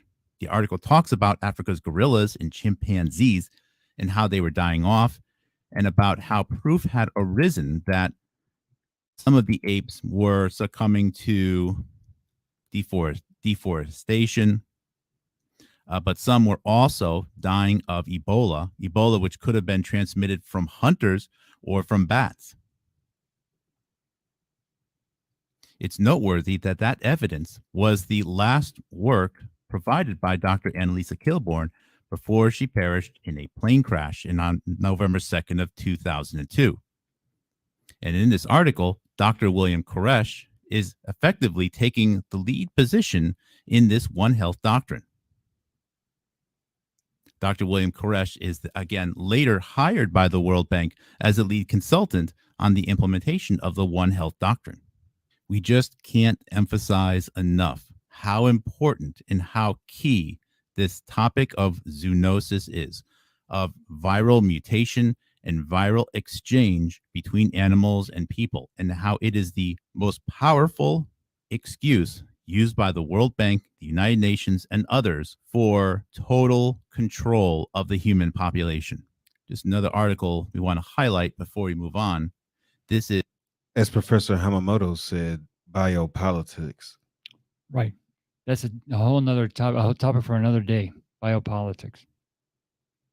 Is from 2001, and it's titled "Ebola Vaccine Research Fast-Tracked with Human Testing Slated for 2002." Now, this newspaper article ran nationally, and it was within sections titled "America Fights Back," which really means America's response to September 11th, 2001, and bioterrorism. This article references both Gary Nabel, also within our 2020, as well as Dr. Donald Burke. As we've seen in other articles, the crisis level of Ebola is being turned up, and it's being used as a motivation to fast-track vaccine research and vaccine injection. And it always goes back to this topic of zoonosis and emerging diseases. We also see how tangled world of emerging diseases and the need to fast-track vaccinations is with the response to September 11th, 2001. So of all the names that we see up there, the one name that stands out as not having actually worked at the Bronx Zoo and that we haven't really covered yet, although surely you are most likely familiar with him by now, is Dr. Peter Daszak.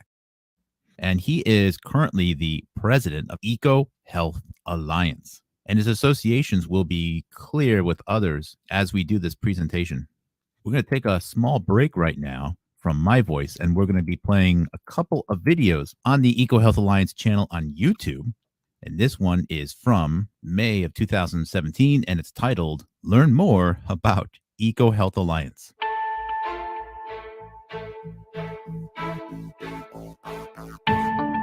Once the pandemic's emerged, to get between you, wildlife are disappearing and they're regarding emerging infections. Just skipping ahead a little bit for the folks that saw this, we watched a little bit of this with Mark yesterday.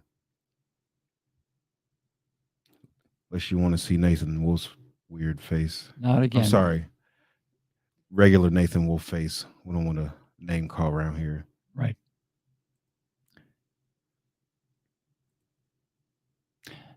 And please support Mark's work. It's outstanding work, especially the past couple months. And his website is Housatonicits.com. And he also has 3 YouTube channels, Housatonic Live, Housatonic Live 2, and Housatonic Live 3, numeral 3. And he can also be found on BitChute. And what's his Patreon? I'll put it up for everybody on the screen so everybody can see it. But yeah, it's invaluable research, and you know, it's this constant digging and digging and digging, and the West Nile is a huge part of it because so many of these characters have ties. I want to underline the idea of conflict of interest. If there's one thing that explains the rapid demise over the past 50 years of countries like Spain and Italy, it is conflict of interest. So please, wherever you are, you know, I'm going to our 2,000 subscribers.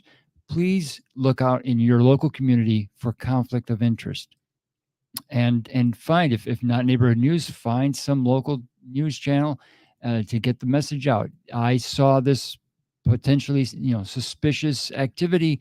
I think there's a conflict of interest there. And here's Mark's YouTube channels for anybody that doesn't know.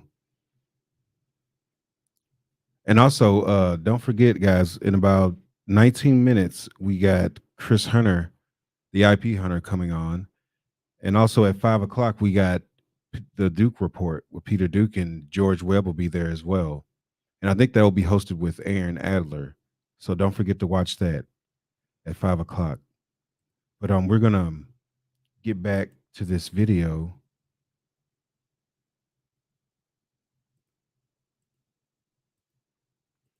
And thanks for everybody that's been sticking with us. You know, I know it's a long show, so you can't catch every show, but at least watch your favorite show here at Neighborhood News.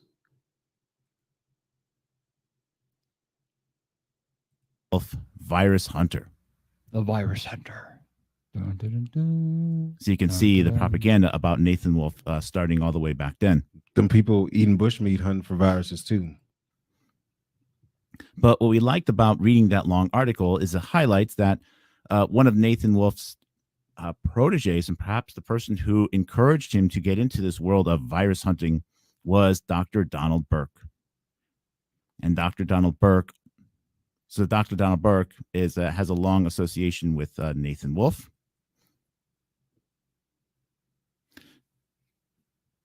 So Dr. Donald Burke and Nathan Wolf are very close, longtime peers. As a matter of fact, and we don't even review this story in this episode. Dr. Donald Burke was actually contracted by political activists within the state of Pennsylvania for the 2020 election. And he was used as a subject matter expert, providing expert witness testimony that coronavirus was a cause for voters to need to vote remotely, to social distance, and all of these additional voting changes in the state of Pennsylvania were deemed necessary to protect the lives of the citizens and residents of Pennsylvania because of the nature of coronavirus. Isn't that a little bit odd? We hear about the Biden money. We hear about Biden money supporting MetaBiota. Joe Biden wins. President Joe Biden becomes president because of some of these changes in election laws, which are encouraged and supported. Expert testimony coming from Dr. Donald Burke, who has been a supporter of Dr. Nathan Wolf all the way back into the 1990s. And the chief science officer at MetaBiota was actually Thomas Monath, same guy whose company had the vaccine candidate for West Nile virus, the same individual who's been working with Robert Malone at Newlink Corporation on the Ebola vaccine, which was actually tested during that Ebola outbreak, which Wolf and MetaBiota were the spearheaded the analysis of. And then you have Peter Daszak again with an association of Nathan Wolf that goes back to at least 2002, but the articles show it got more and more extensive over time. And all of these individuals, including Gary Nabel, who was the founder of the Vaccine Research Center in the late 1990s within the United States, Gary Koresh, these are all considered leaders in the hunt for apes that potentially have died and other primates that potentially have died from Ebola, hunting for that proof of zoonosis. They're all sort of in this same group. And we've talked about how Dr. Annalisa Kilborn died on November 2nd of 2002 at age 35, who collaborated extensively with Dr. William Koresh, who I believe was actually her boss in the WCS. But we also have Gary Nabel there, who went on to become the chief science officer of Sanofi for the last several years. He most recently left. Also noteworthy that Dr. Gary Nabel's wife was a board member of Moderna up until late 2020. And as a matter of fact, when you look at one step removed, you can see that Nathan Wolf has worked directly with or is one link removed from every other person in this 2020 diagram, considering the current response to SARS-CoV-2, considering how many of these people worked with Ebola outbreak in West Africa, 2013 and 2016, considering that he's done so much work with Koresh, and Koresh has peered with Kilborn, Cook, and McNamara in the Bronx Zoo, and so on and so forth. And then there's this paper again, talking about how that primates are potentially providing a missing link of how new emerging diseases can get from nature to people. Nathan Wolf, the main author on this paper, William Koresh, Annalisa Kilborn. Nathan Wolf has worked directly with Annalisa Kilborn. And this was episode 74.I, which we did a few months ago. This reviews a December 2002 Annals of New York Academy of Science research paper titled Conservation Medicine, again with Nathan Wolf. And here he's co-authoring with William Koresh and Annalisa Kilborn and Robert Cook, who's the boss of Tracy McNamara, who found those dead birds, and Sharon L. Deem. And you can find Sharon L. Deem on YouTube and see that she is one of the main voices of the One Health movement.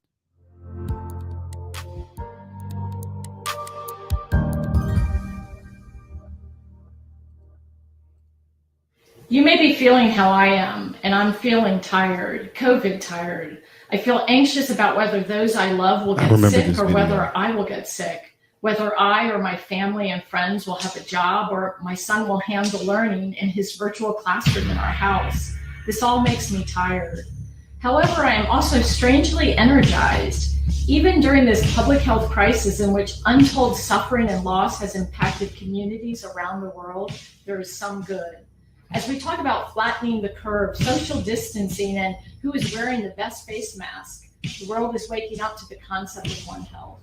If COVID has taught us anything, it is that our human health is dependent on the health of other species. There truly is only one health, and the health of human and non-human animals and ecosystems are all connected. This growing understanding gives me hope, but make no mistake, we are in the middle of a global health crisis. Crisis is the perfect word for this pandemic. Now, regarding Metabiota's association with the current events in Ukraine and Joe Biden, I simply can't do any better than the Truth Factory or the Truth Factory cat. And I did a 1-minute clip The of Truth Cat Truth Factory knows cat what's up. and a video that she did about 3 to 4 weeks ago. I strongly recommend you watch the full video. It's about 20 minutes long. But here, we're just going to show the 1-minute clip from Housatonic Live. Speaking of Hunter Biden, he's in this story too. So let's get into that.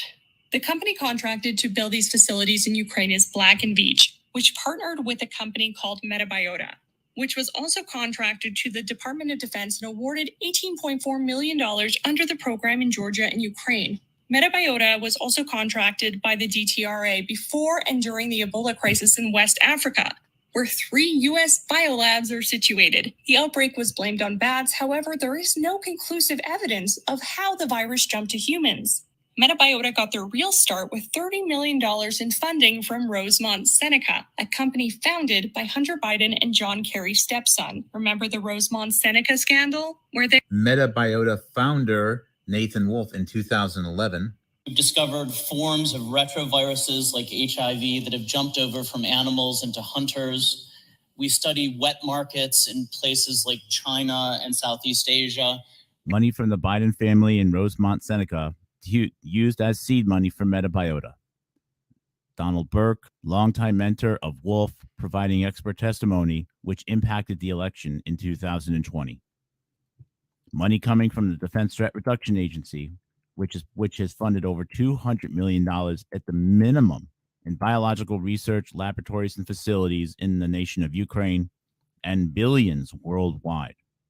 Also, much of that DTR money going to Peter Daszak, and a lot of that DTR money going to fund that domain system that was used to show that no existing therapeutics were going to work, only remdesivir, then that we were going to need a new vaccine. And the big user of that and a big recipient of DTRA money is Robert Malone. Robert Malone, who's now prancing around and pretending to be an anti-vaxxer. The last few stories we're going to do include reading the obituary for Dr. Annalisa Kilborn.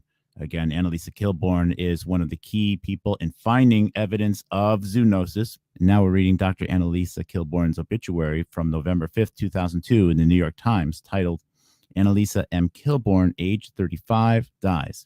Tied Ebola to death of gorillas. So note that the headline is about her accomplishment of tying Ebola to the death of gorillas. The headline of this article is effectively about zoonosis. We'll read the first few paragraphs. Annalisa M. Kilborn, a British veterinarian and wildlife expert who established that gorillas can die of the deadly Ebola virus, was killed Saturday when the light plane she was flying in crashed in a nature preserve in the Central African nation of Gabon. She was age 35. Working for the Wildlife Conservation Society, which announced her death yesterday from its headquarters at the Bronx Zoo, Dr. Kilborn was investigating last year's, this would be 2001, Ebola outbreak in that country and its relationship to the indigenous gorilla population. Narrator's note, remember earlier on we showed, and this is why I showed it, Dr. Gary Nabel was the lead person in 2001 saying that we needed to expedite Ebola vaccine development and vaccine testing. Almost as if he knew something like that was going to be discovered.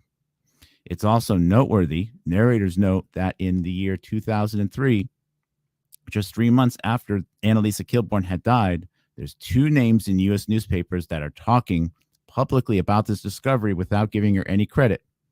Those 2 names are Dr. William Koresh and Dr. Gary Nabel. FYI, Gary Nabel's wife was, up until mid-2020, a board member of Moderna. Returning to the obituary, earlier this year, Dr. Kilborn established for the first time that Ebola is a serious threat to wild gorillas as well as to humans when she found dead specimens in the jungle and found that the disease had killed them, the society said. Another narrator's note. Remember Dr. Tracy McNamara, still shown here on the screen, found dead birds at the Bronx Zoo, and those dead birds were tested by Ian Lipkin as having West Nile virus, hence triggering the West Nile virus outbreak and all the response in 1999. She didn't find live birds with West Nile. She found dead birds. Think of how impactful that event was. Think of how impactful this discovery is here of finding apes, and that apes and other primates are dying of Ebola, another zoonotic event.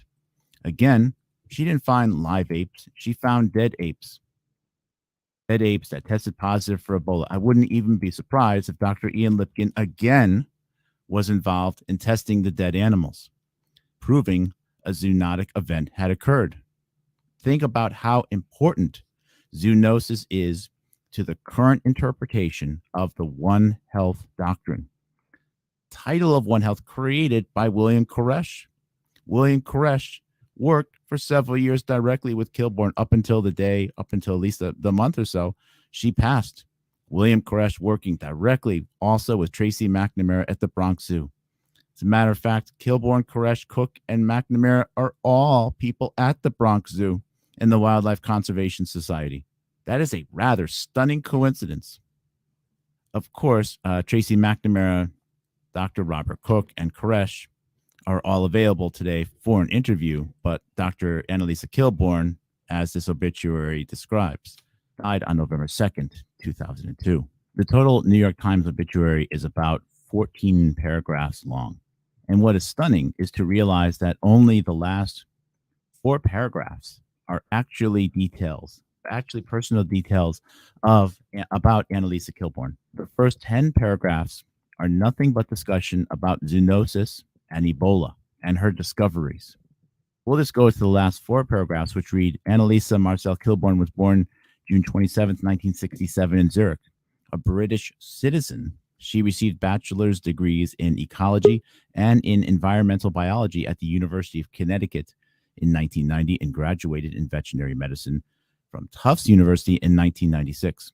From 1996 to 1998, Dr. Kilbourne worked in Malaysia with a wildlife health fellowship from the Wildlife Conservation Society, helping protect free-ranging orangutans and elephants. Upon completion of this project, she took a 2-year position at the Lincoln Park Zoo and Shed Aquarium in Chicago. Later, she accepted a permanent position at the Shed, but she worked with the SOS Rhino Project to save Borneo's rhinos and with the Wildlife Conservation Society in Africa. Dr. Kilbourne is survived by her parents, Hans and Barry Kilbourne of Norwalk, Connecticut, and by her sister, Kristen Kilbourne of South Windsor, Connecticut. Narrator's note, unfortunately, several months after the plane accident which took Annalisa Kilbourne's life, her father passed. We have been making attempts to establish communication with Kristen Kilbourne to get more information about Annalisa's career, as well as the tragedy which took her life.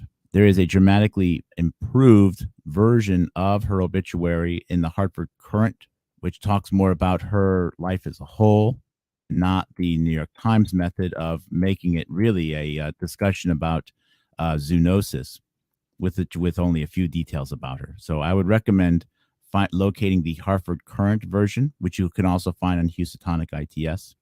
The SOSRhino.org has been taken offline, but fortunately through the Internet Archive, we were able to find the tributes to Annalisa Kilbourne from the SOSRhino.org, as well as other articles about work that she was doing regarding modification of tracking devices to monitor the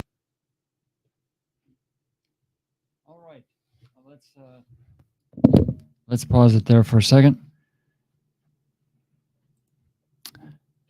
Okay, we're coming up toward the top of the hour, and I can't emphasize enough how important it is that we support Mark and his work.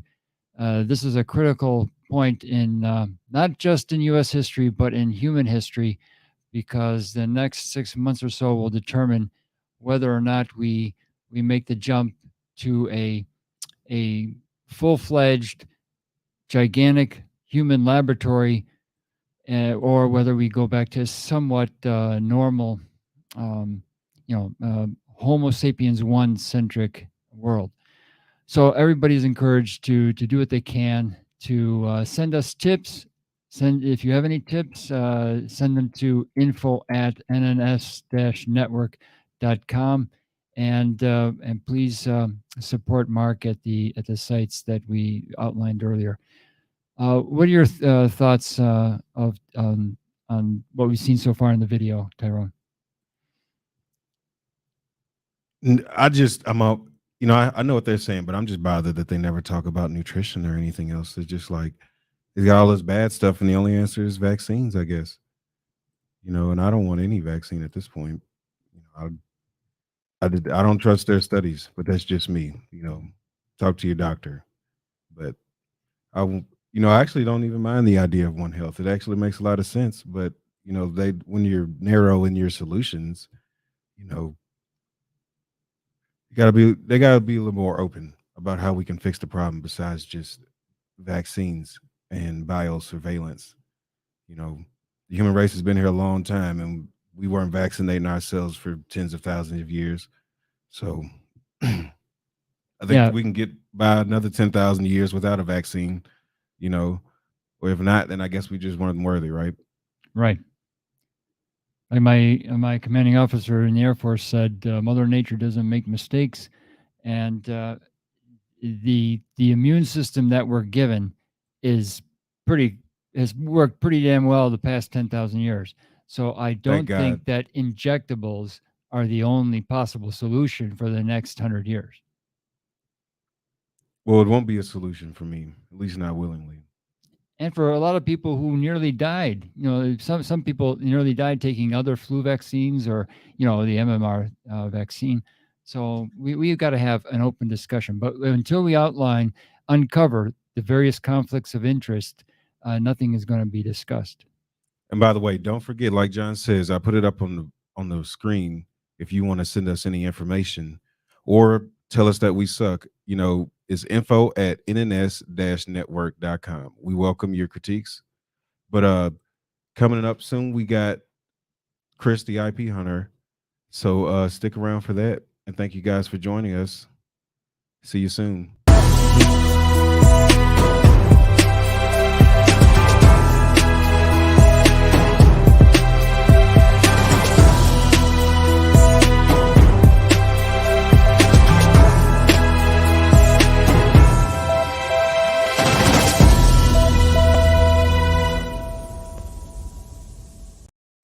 Welcome to World War DARPA. This is George Webb, and I've been going all over the world to different bioweapons plants in England, Porton Down. Of course, I've done DynCorp here in the United States and Indianapolis, chasing all these pathogens and rare diseases that seem to be brokered to the Ukrainians from our own DOD, from our own technology companies, and also Fort Detrick, where we did a lot of these pathogens. And they ended up in places like Ukraine, and they may be now deployed in places like Ukraine on this front line of NATO in this NATO battle. There's secret vaccines that have been in the works that are being controlled by Ukrainian billionaires, and diseases of old are now made new again with these chimeric new diseases. So there's a lot in this book about USAID, of course, with Predict, the Hunter Biden connection with Metabiota. And of course, we have all the shell companies that the Russian Ministry of Defense has talked about, and Gilead, of course, developing vaccines, the connection to Hunter Biden, MI6, Christopher Steele, the Chinese Foreign Information Industries, the 336 different labs the U.S. and the DOD has built around the world. And of course, the connection to the blackberries. History is repeated now from 1943, right now in Kiev. The Cossack dancer himself, Christopher Steele, giving pathogens for these crazy bioweapons programs to migrate bats with ticks and fleas and mosquitoes, as well as migratory birds, believe it or not. So we cover all the details. And of course, the ever-present Klaus Schwab is there. I go over all the different appearances I've made and the books I've written to cover the topic, and all new, all updated. So if you bought the existing book, you're going to see all new graphics and a new update, and it's going to be about 1/5 the price of the old book. So this is going to be an audio-visual book. You're going to get all these new graphics, all these new updates of gathering of information from various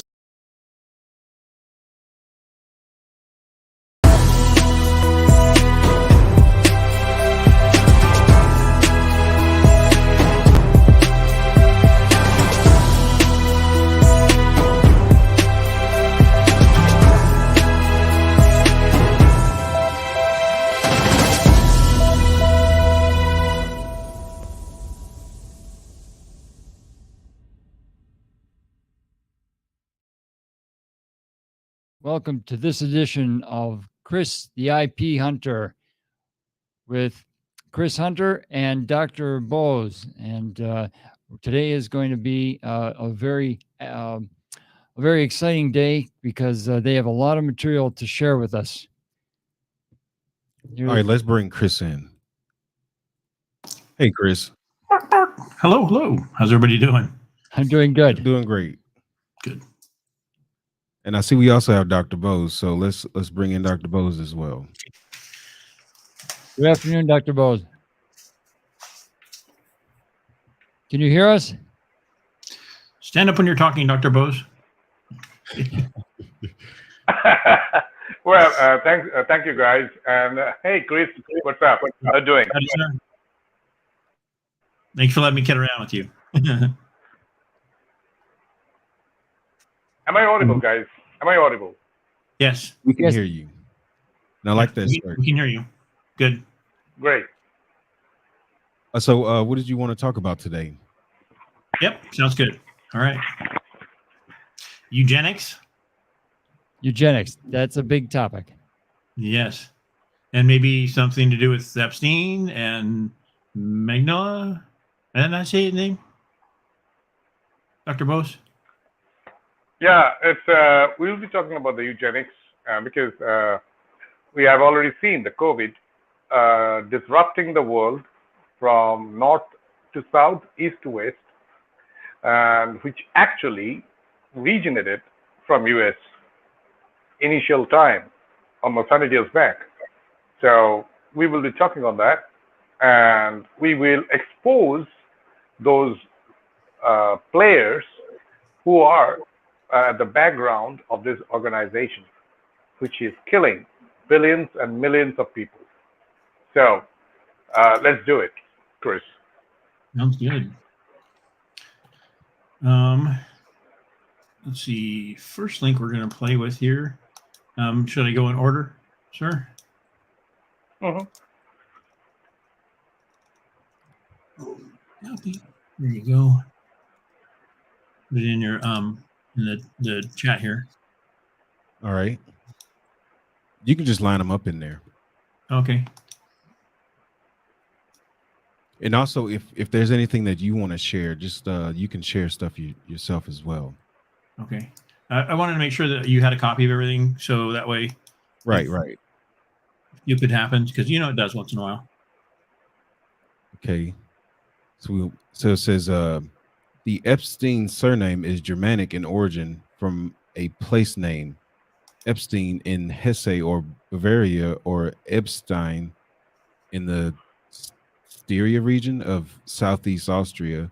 The root in each case was the High German Eber, meaning wild boar, or Stein or Steen, or stone.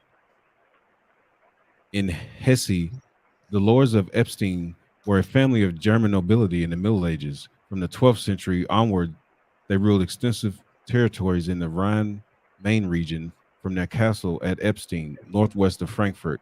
However, the line became extinct in 1535, and the Epstein name no longer featured in that area. Instead, the Epstein surname has had Jewish origins. After the Jewish exodus from Spain in 1492, also Dum Diversus 1492, a line moved to Epstein in Styria and took the Epstein name. Epstein became Epstein. Epstein became Epstein, and then Epstein with one less P. During the course of the succeeding centuries, the name was assumed by many Jewish people, not necessarily because any particular line or relationship, but simply because it was a well-known surname. Is that the juice of what you wanted from this? Yeah. And I think the next one was Kanaker News. Make sure I got the right address for you. You want to? Dr. Bose, you have anything to say about Epstein? Well, this guy been born in United States in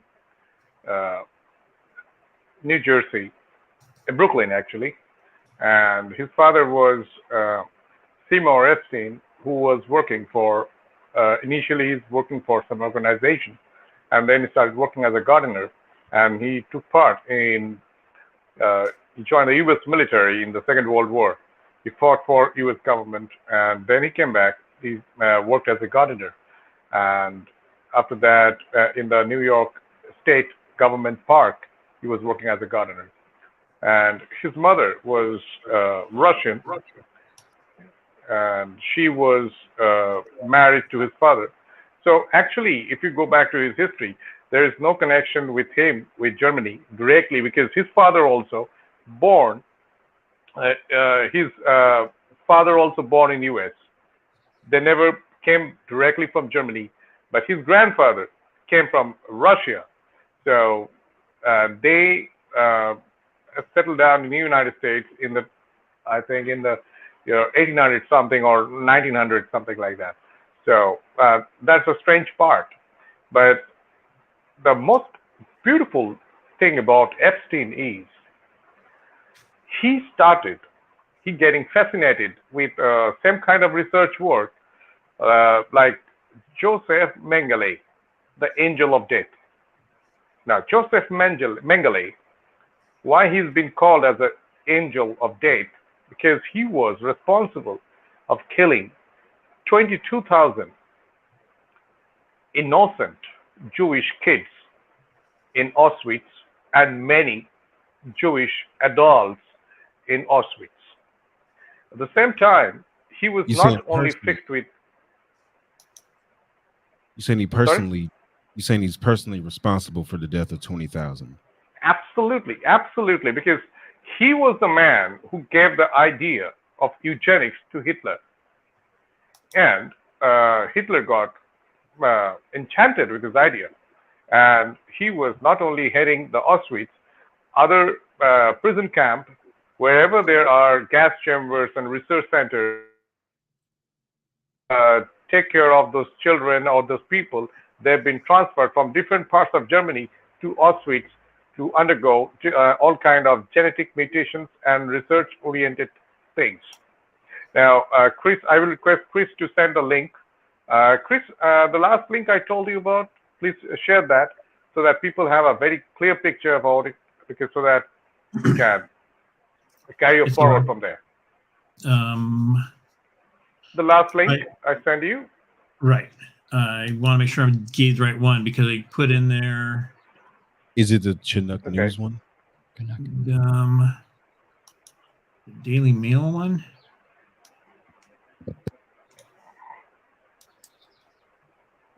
Chinook, yes, the Chinook News one. Correct. Okay. Yeah, it's in there. So how did Mengele die? Did he just die peacefully in a bed? Well, this is very interesting, actually. We have to understand this thing very clearly. During the Nazi Germany occupation, the Nazis used to put tattoo by taking out your blood samples. Okay, like if I have O positive, so they will take the blood O positive from me, and they will put a tattoo in my wrist, this side. So whenever post Second World War, when the American soldiers and the Russian soldiers were surrounding those camps, and they're interrogating the Germans, whoever been caught over there, they were checking their hands, and many German soldiers having that symbol, and they put them aside, and the rest who didn't have the tattoo, they have been left. I mean, they never took them for the interrogation or trials. Luckily, Mengele, he was the main coordinator of this entire program. So he didn't put that blood sampling test, and he didn't put the tattoo in his wrist. So he got escaped from the American eyes. And from there, from Auschwitz, he traveled all the way to Bavaria. And from Bavaria, he went down to Italy, North Italy. And from North Italy, he went to Genoa. And from Genoa, he got American name. With American name, he traveled to Buenos Aires in Argentina. And in Argentina, he settled down, and he started selling machine parts of Because now let me tell you one thing. Mengele comes from a very ultra-rich family in Germany. His fathers and forefathers were famous for, they have their own factories on machine parts, or any kind of machine parts we talk about. So he started selling that machine parts in different parts of Germany, and he started earning a huge lot of money. Now, let's talk about 1943, 44, he left that place. And till 1961, almost 20 years or 18 years, he was like flowing like water. Nobody was stalking him. Nobody was running behind him. Nobody knew where he was. The reason is, that time, in the Second World War, and before that, many German families settled down in Argentina. And that German colonies in Argentina pulled many of the Germans, Nazis, towards Argentina after Second World War. Some came down and settled down in the United States. Some went down to Brazil. Some went down to Argentina. The major portion of them went to Argentina. And majority of these Nazis settled down in Argentina. So in 1960s, when Israeli Mossad tracked down Adolf Eichmann in Argentina, and it has been released after they have took him back to Israel. After that, in the local newspaper of Argentina, Mengele come to know about that Eichmann has been abducted by Israeli intelligence and commandos. And after that, he started feeling that somebody is watching me, somebody is stalking me. So he left that place and he went to Paraguay. In Paraguay, he led a very low life, in a very low profile, actually, not low life, low profile. And from there, he traveled all the way to Brazil. And in Brazil, he stayed in a place in Sao Paulo. We all know that in Sao Paulo is a very dense populated place of Brazil. Now, from Sao Paulo, he traveled 60 kilometers towards the north. And there, he, in a farmland, he had a small home over there as a rent, and he was staying there in a lonely life, a serene life. Few German families were there, very few, and he was one of the, he took a rent of a home of a German couple, and they know who is he, but they never disclosed that information to anyone. Amazingly, when Mengele left that place, and Mengele landed up in Germany, in Brazil, from Argentina, Israeli Mossad started planning a double operation. One was in for Eichmann, and parallelly, when their team was there for Eichmann, another team has been sent by the chief of Mossad to take care of Mengele. That was their prime target.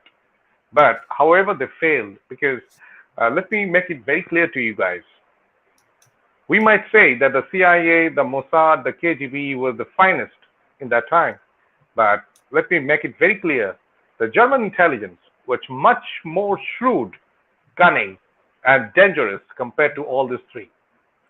So in that time, whoever the German intelligence officials were there, some of them were already staying in Argentina, and they are guarding the entire German Nazi assets over there. So they got that information, they got triggered by some of these movements, and they realized that this is high time they should remove Mengele from Argentina to Paraguay. And he went to Paraguay, and he has been shifted to Paraguay. Interestingly, Mengele had, if you see his picture, you will find that he has between two teeth, there is a big gap. So to cover that gap, he started keeping mustache. And that mustache was so bushy that you cannot see his teeth with a big gap between both of the teeth. And it was very difficult for the Israelis to track him down. So they sent one of their finest intelligence officials, a surveyor or tracker over there. And his name was Zavi Eichmann. I forgot his last name. Zavi was the first name. So he was there. And that guy was tracking him in Brazil for a long time. And one fine day, after 2.5 years, he was driving down very slowly to a place, and he finds Mengele is walking down with two of the bodyguards, German bodyguards, but they are all in civil uniforms, so he cannot say that. But Mengele was in the middle with a big hat, with a mustache, with a suspender wearing, with a pant with suspenders. So he was walking down, and he found that, and he immediately came out of that place. He went to the Brazilian airport. He took the first flight to Israel, and he came down to Israel, and he said, in 1961, he said, we got Mengele. And that time, the chief of Israeli Mossad said, no, you cannot take down because already Nasser is there in Egypt, and he has started sending rockets to Israel. So we have to be more country specific right now. We cannot go there. But this span of time, they already have taken back Eichmann, and he has been hanged till death as per the Israeli law. Dr. Bowles, you So said this is then 1960 and there, or 1961? 1961, yes. So then and there, that investigation got stopped. Interestingly, nobody interfered in that. After some years, they again started searching for it, and they find that if I'm not wrong, in 1979, before 1979, 1974 to 1979, French investigator, she was an NGO, a Jewish person running an NGO and an advocate in the French Supreme Court. She started allegations and protesting against why they are not taking care of Mengele. And they pressurized the Israeli government, and the Israeli government pressurized the American government as well as the German government, including the Brazilian government. Then a task force been made in Germany, U.S. Department of Justice, U.S. Marshal, German intelligence, BND, they call it Bundesnachrichtendienst, as well as the Brazilian intelligence services and Policia. They all took this international task force. They went to Brazil in search of Mengele. And while they were doing the search in 1979, they went to that home where that old couple, German couple, is staying. They have been interrogated and by the Brazilian Policia. And during the time of interrogation, the chief inspector pulled out the drawer of their cupboard, and they found a secret box where they find entire details of Mengele's picture and everything. And when they squeezed them, they said that yes, Mengele is I'm sorry, Mengele was with us, but he died. So 4 years back. They said, how the hell he can die in 4 years back? They said, yes, could you please show us the place? Then they took them to the graveyard, and the story was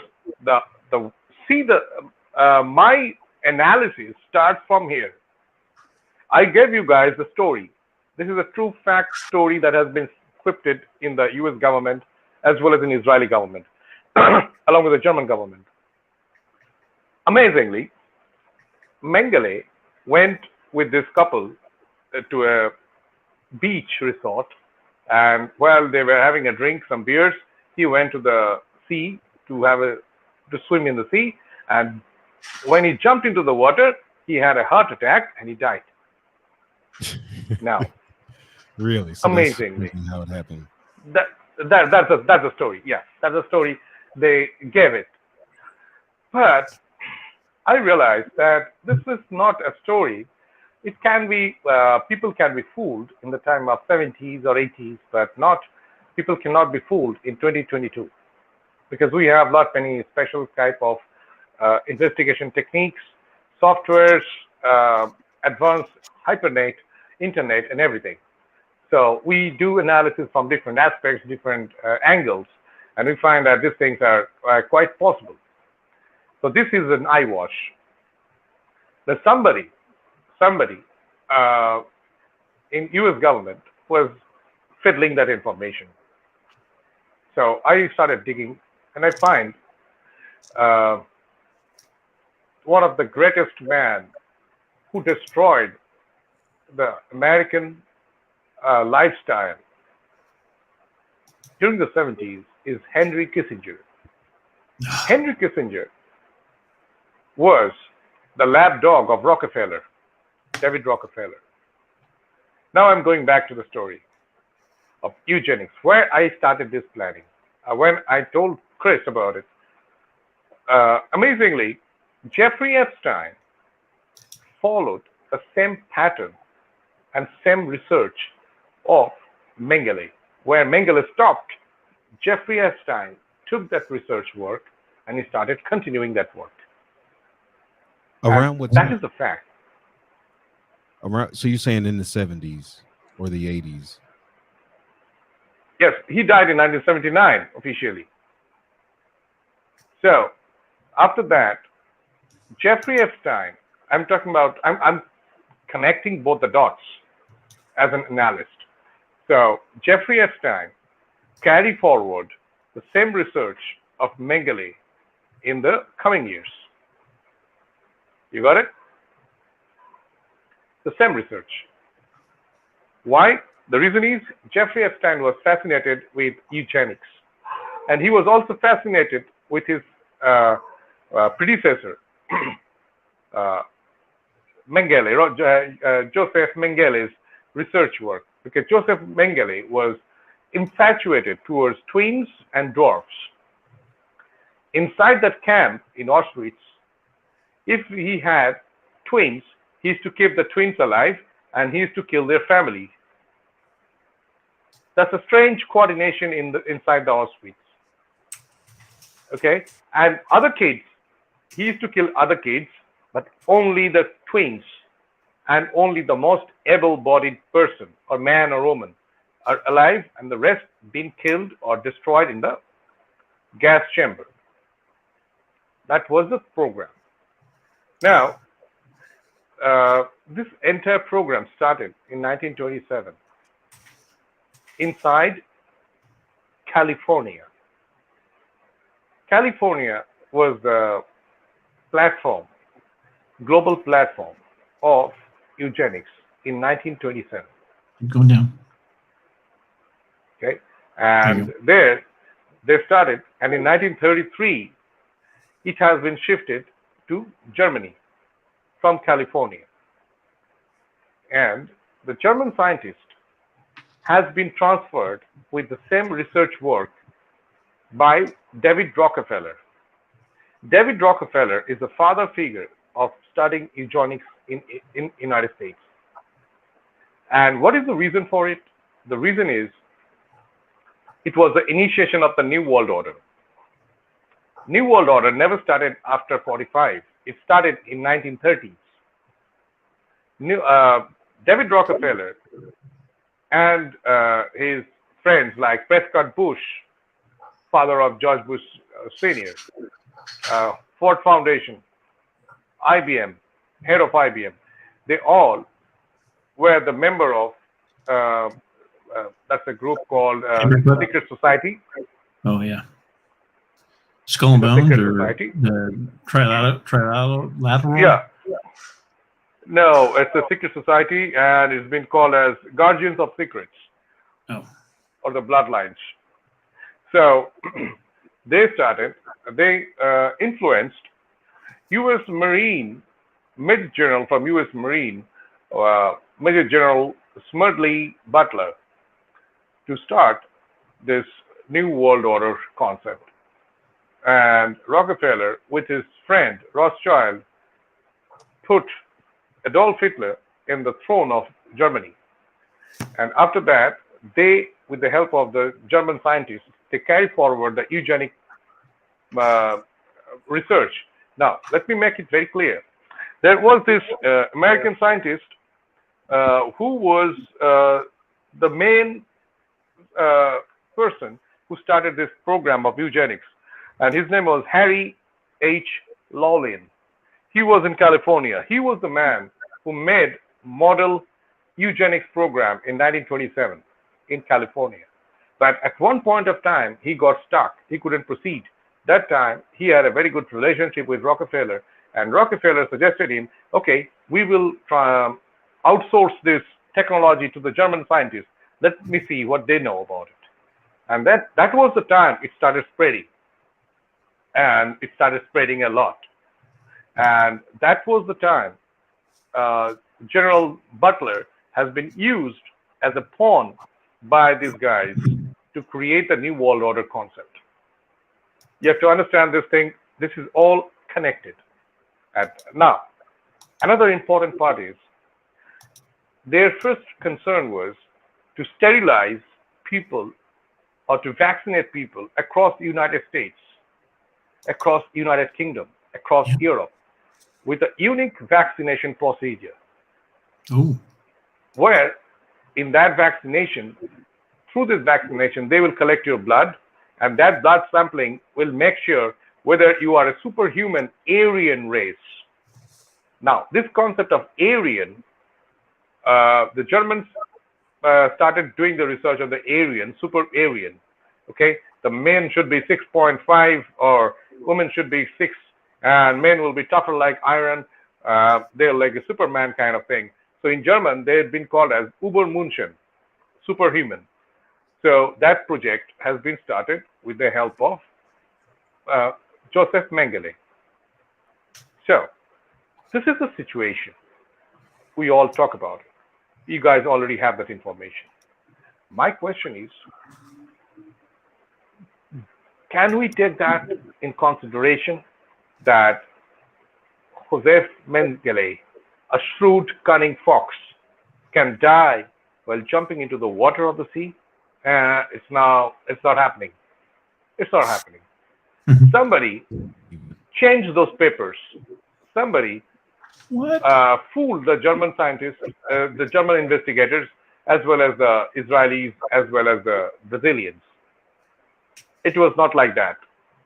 Because Mengele knew about medicines, special kind of medicines, from herbs as well.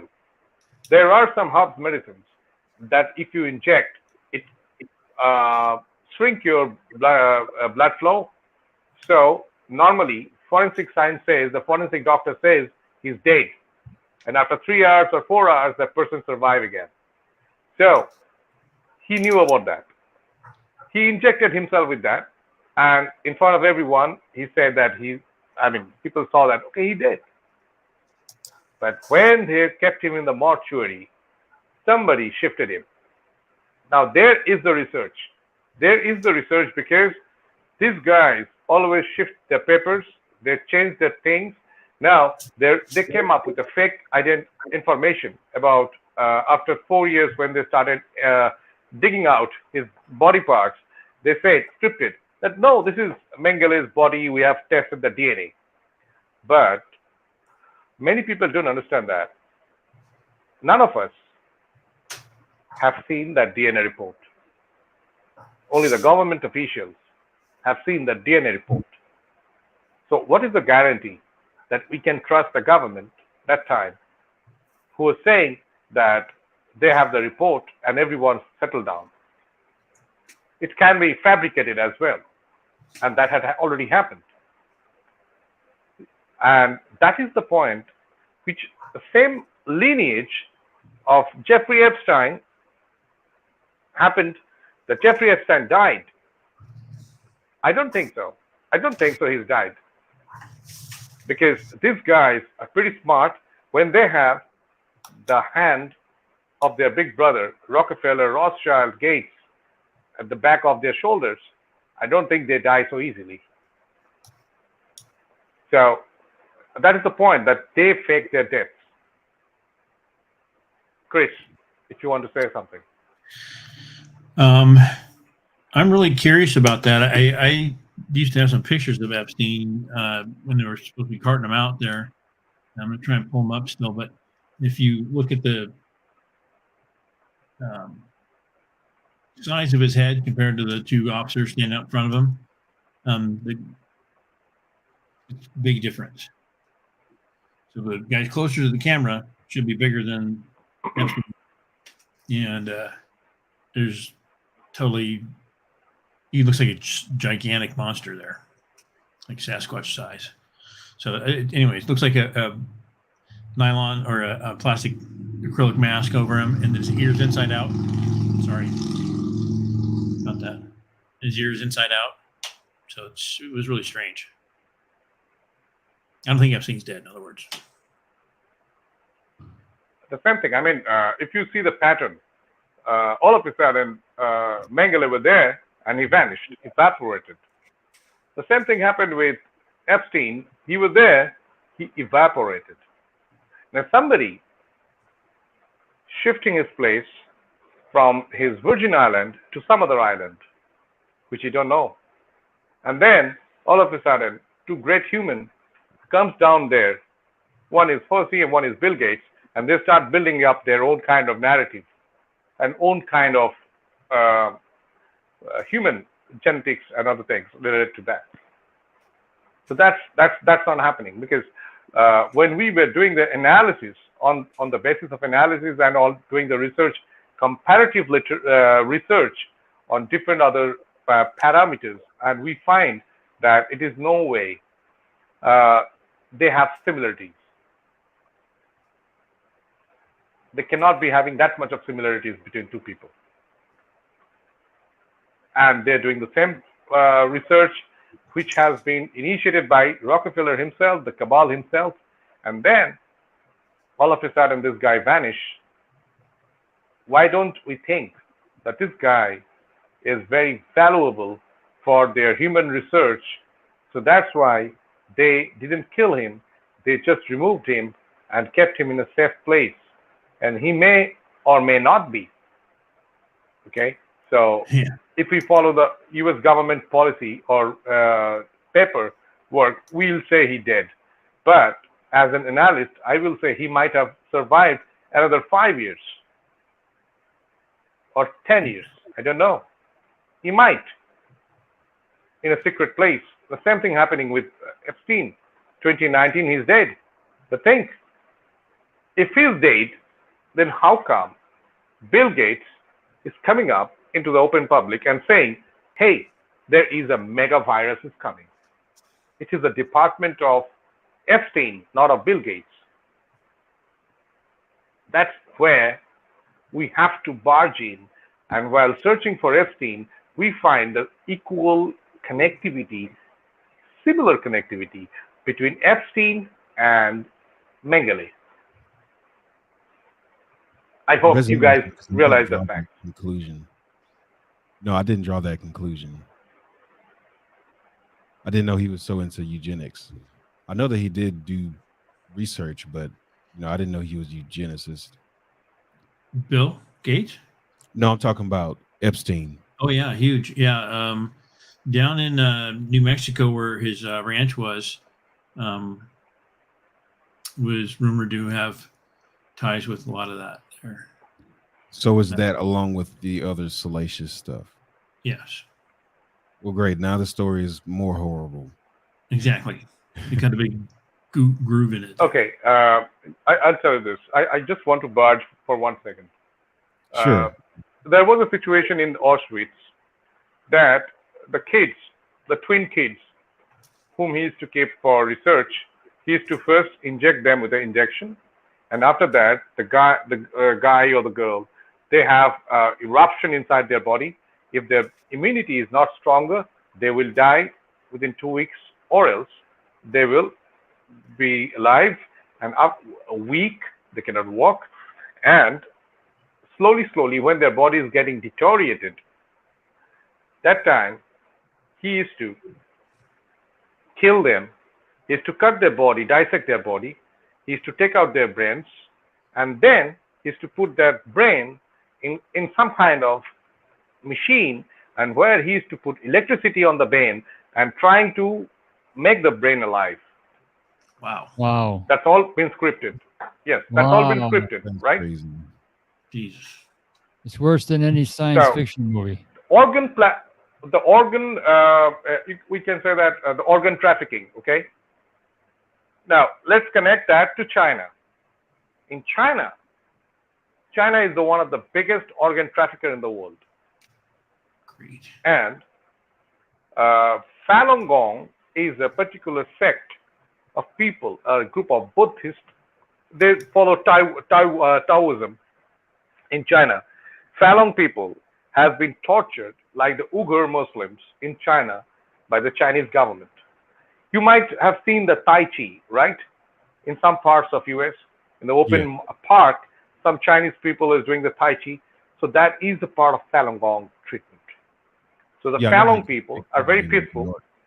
They're very peaceful. I mean, they just sit, they do yoga type stuff, they do their own kind of meditation stuff, and they are very happy. In the city of Beijing or other parts of China, they are not allowed to do any of their programs. The Chinese police, the PAP, the People Armed Police, they used to come, they used to pull them by their hair, they used to hit them with their baton, and then they used to put them inside the jail. And they have been used by organ transplantation. You can see that one of your kidneys is going out of your body, and you are seeing that. And the pain, they are not giving you painkiller. That's a torture treatment in China. They just bring the local anesthesia. I've actually heard testimony from doctors in China that say that they've done it to people while they were alive. You know, not sure if it's just coming out of China, but you know, I've seen the doctor say it. So they're not doing the normal anesthesia. They're doing the local anesthesia. So for 5-10 minutes, it will be okay. And after that, they can feel the pain. And many people died. So those organs, where do you think those organs used to go? Who is to buy those organs? The people on the wait list. Or people with money. People on the wait list with money, I should say. Jeffrey Epstein is one of the biggest importer of those human organs for his lab. Organs from China for his experimentation purposes. Absolutely. Or wherever he could get them. In Virgin Island. He has a special lab over there. He had one in Mexico. He had one in Brazil. So see, no wonder he didn't die in prison, or he died, because this seems got an international operation going on. That's a lot of people who don't want to be found out about. They couldn't let him get on the witness stand. No way. Yeah, they put Barr in charge of him. So it's very easy to fake his death, right? What was that? I missed it. I'm sorry. No, it's easy for him to fake his death because he has a big brother standing behind him to save his ass. The whole system, basically. Correct. Or at least a big part of the system.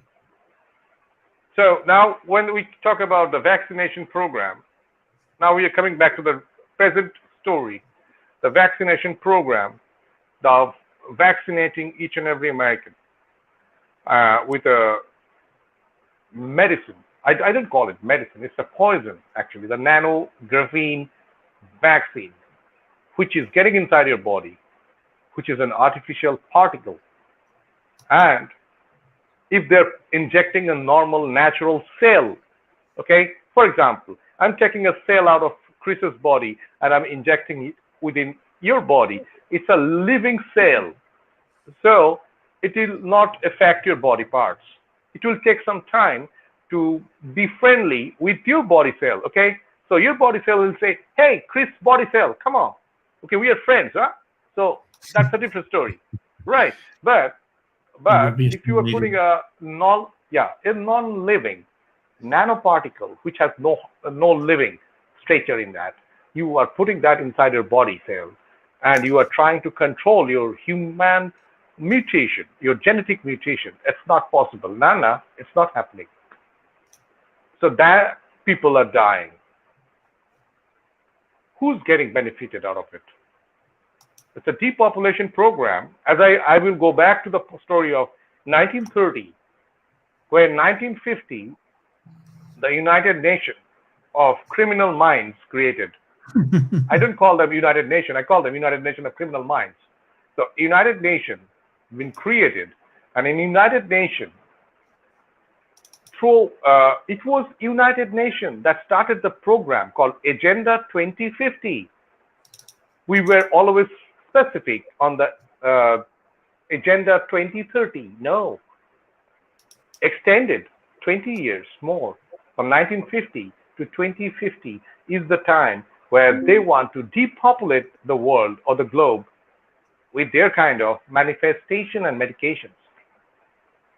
And if you see the political and geopolitical structure and stature of the world right now, everywhere United Nations is creating this mishaps in Africa, in Asia, in the United States, everywhere they are involved in that. And it's the biggest example is Tedros and Fauci. So you guys yourself can judge it. Who are responsible and who are responsible for this mishap? It's a huge program. Well, certainly not just Fauci, though he seems to get all the blame, and he's certainly Bill deserves Gates some of it, involved too. but Fauci. they're putting it on too small a group of people. You know? Right. It should be You know, much there's more. that You know, there's actually also the put it in businesses people. are involved. All sorts of countries are involved. Right. It's humongous. Local doctors are involved now. You know. Yes. So. Well, the hospitals Okay. are too. Sometimes I wonder who killed. Sometimes I wonder who killed Professor and Dr. Riley Houseboat, the famous doctor, the #1 scientist in the history of the United States during the time of 1950s in Fort Detrick in CDC. Professor Riley Houseboat was the then #1 scientist on biochemical program, biological warfare program or germ warfare program. He had a book on germ warfare. I personally have read that as a virologist, so I know that very well. And his counterpart was David Kelly, who has been killed by MI6 in 2003. When he came back from Iraq, and where he said, by slip of tongue, "Oh, I didn't see any nuclear weapon or any weapon of mass destruction, WMD, over there." So the same people, these two finest biological weapon experts, David Kelly died in a murder case. He died, his head was twisted, his right his right wrist had a cut mark when he was inside his kitchen garden, the backyard, in Oxfordshire home in London. And Dr. Riley, same year, died in heart attack. Come on. Two friends dying in the same year? It's not happening. Either they are gays, either they are lesbians, so they couldn't sustain one another's life. Otherwise, I have no disrespect for the third people, but LGBT people, but okay. I'm just saying for the sake of it. Pardon me. So it's not happening. Somebody wanted these people to removed from the stage so that they can put their guys in their place and they can run the show. Definitely. Had Professor Riley were there, I don't think there would have been any kind of situation like the COVID. He was a great professor. He's a great scientist. I had a great respect for him. We just have a little bit left. I know that I'm going to get kicked back from people on the Jeffrey Epstein picture comment that I made. I have it on shared here right now. Take a look at that real quick. So you can see that ear right there. That's inside by the way, out. for the people, supposedly dead body, for those who are squeamish. The ear's inside out. Okay. The ear does look if pretty you see, the German scientists during the time of the Second World War and the cabal, they're so expert. Like I Rod Rosenstein. Rod Rosenstein and Heinrich Himmler had the same kind of features, and what Mengele have succeeded, which has not been told to the American public, he has succeeded in a special kind of genetic mutation in the histone, which can control your age. Okay, if I am 67 officially, then if I put that injection in my body will start becoming little young, not too young, but little young. So I'll be around about 50s kind of thing. So that is the research that Rockefeller and organization kept it for them. And that is the medicine or the serum they have developed for the Queen of England. She is still surviving anyway. Quite a Yeah, I think she's 92. patient. Oh, yes. But you can play tennis with her. I wouldn't do anything with her. I wouldn't go to same room with her. You wouldn't want Come to on, just Kris. talk She for a can moment? she can swim faster than Kris. Trust me. Probably. You ever seen a snake in water? But I Well, think so we got this about is 10 the minutes thing. before the Duke report. So is there anything else that y'all wanted to cover before we get to the new show? Well, I want to make a comment on something that Dr. Bose said. Kris, you're not too far from Santa Barbara, right? Correct. Okay, there's a I I think know where it's you're going with this. It's Irvine, in Irvine, California. I lived for a very short time in Long Beach, and I met one of my neighbors in Long Beach was a German, old guy, who had a very thick German accent still, and he told me about a bunch of guys who came up from Argentina and were working in Irvine. Or I gathered that they had come from Argentina, and so I strongly suspect. Especially because there was a lot of VC capital, especially from Boston area, going into these life sciences organizations in Irvine. I wonder if that was part of a eugenics operation. The funny part about that is Absolutely. UC Santa Barbara had a professor there that took the Raza philosophy and brought it to Germany also. Yeah, there's Actually, something- before we end the show, I will just want to say this.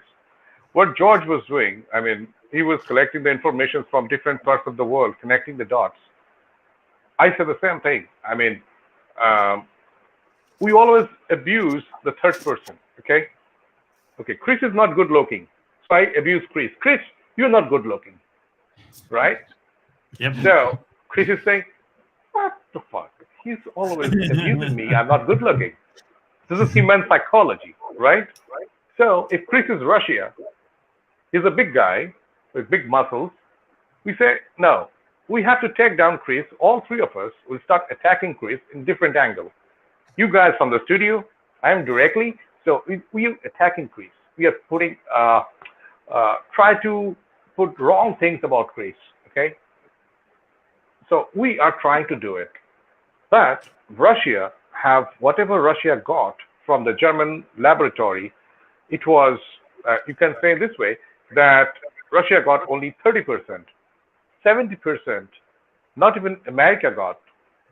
70% has been secretly transferred by a group of guardians of the secrets run by Rothschild and Rockefeller organization. And they ran that program directly from Germany to Africa. And from Africa, they went to South America. You have to understand this. This is the link, missing link, and we are connecting the missing link now. And that is where it has been produced. If you go to the jungles of Amazonia, you will find the scientists, a majority of them are Germans, not Americans, not British, not Indian, not Israeli, but all Germans. Why the hell the Germans are always love this African kind, this kind of jungles? Have any of us ever realized that? We never realized that. No, I haven't thought about it. So those informations are very, see, it is there in front of us because even they did the mistakes. They made the mistakes, but we were not smart enough to understand that thing. Now it's time we should think and we should work as a team to expose these organizations so that they should not kill those people. That includes me, you, and all of us. Yeah. They are in the drive to killing people and depopulating the world. Thanks, guys. Yeah, it's Appreciate it. interesting now that Dr. Bose mentions it, how many biologists I've known that went to work in jungles. That's where all the secrets are. I guess. Never thought about it. And what George said, I just want to, I'm sorry, guys. I mean, I couldn't resist myself because we are having a fascinating discussion over here. So when George said that about Ukraine, see, Ukraine already had a biolab before. Other day I was talking to George on that, the Odessa, the Yuri Mechnikov Plague Research Institute in Odessa. Okay, now, there are similar labs. Why you think Eric Prince of Blackwater has been sent to Ukraine in 2013 to create a special mercenary force to support the Azov Battalion so that they can build more biolabs over there to control the world? Why you think I call them Witch Pelosi traveled all the way to Ukraine to meet her cousin or son-in-law Zelensky and telling him, okay, I'll give you $33 billion. After giving $35 billion plus $800 million from US taxpayers' money, this bunch of morons giving them $33 billion again. Holy cow, I will not vote for them. No. So we have to connect all those dots. Anyway, I have wasted a lot of time of you guys. I mean, I'm really sorry for that. No, you just had a lot to say, and we appreciate you coming on the show and presenting your side. Yep. And also thank you, Kris, for being here as well. No problem. Thank you a lot. I know we are kind of getting close to the end here, and we got the next show going, so I don't want to hold it up by me running my mouth. Okay. Yes, love to talk to someday with George in the show. Wish George were there. Anyway, they're already working on it. We'll have to talk to him about that and get that set up because he's kind of on the move in Europe. He's basically in a different country every day almost. So, but we'll try to set that up. I've already put that forward.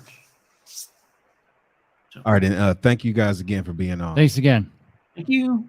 Thanks again, and it's a great honor for you guys. I mean, you guys are great hosts. Trust me. All right, thank you, sir. Amazing. And y'all have a good one. Peace. And Peter's up next.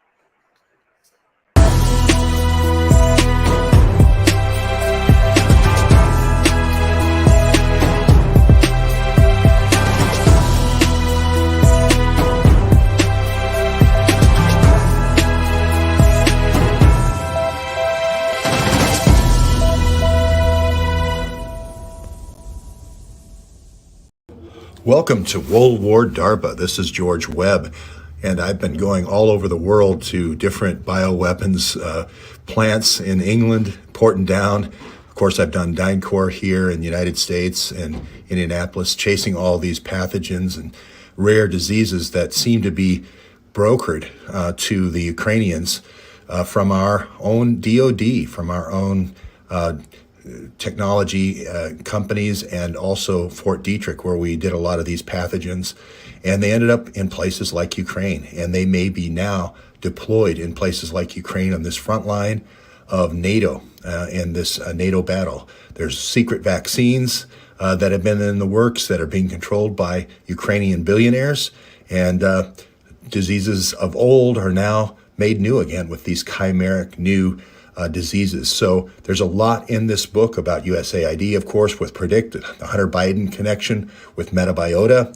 And of course, we have all the shell companies that the Russian Ministry of Defense has talked about, and Gilead, of course, developing vaccines, the connection to Hunter Biden, MI6, Christopher Steele, the Chinese Foreign Information Industries, the 336 different labs the U.S. and the DoD has built around the world, and of course, the connection to the blackberries. History is repeated now from 1943, right now in Kiev, the Cossack dancer himself, Christopher Steele, giving pathogens for these crazy bioweapons programs to migrate bats with ticks and fleas and mosquitoes, as well as migratory birds, believe it or not. So we cover all the details, and of course, the ever-present Klaus Schwab is there. I go over all the different appearances I've made and the books I've written to cover the topic, and all new, all updated. So if you bought the existing book, you're going to see all new graphics and a new update, and it's going to be about 1/5 the price of the old book. So this is going to be an audio-visual book. You're going to get all these new graphics, all these new updates of gathering of information from various. Ladies and gentlemen, welcome to the neighborhoodnewsstudio.com. This is the Duke Report with Peter Duke. Today is May 3rd, 2022, and it's going to be a very packed and interesting day here. See, we got Aaron here. He's going to be taking over for a second.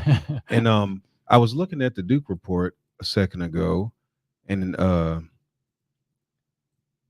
still can't get those Harry Potter jingles out of my head. Dagnabbit. But as you can see, the top story is from brassballs.blog, and it says the internet was turned over to the UN system, quote unquote UN system today, Sunday. Wow. So as a primer for this, we can see. So I guess, you know, human rights is a privilege, right? I mean, internet access is a right or a privilege? Is the question.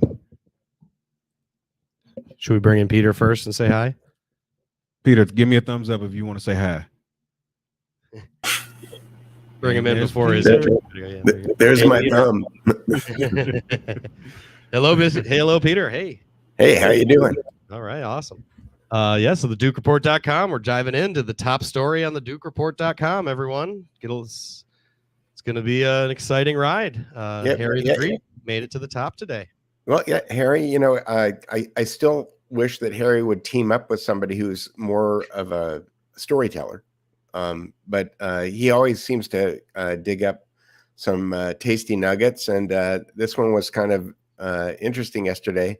The White House announced in something that looks very much like the Declaration of Independence. It's got a giant W that says, "We are united in a belief in the potential of digital technologies to promote connectivity, democracy, peace, the rule of law, sustainable development, and enjoyment of human rights and fundamental freedoms."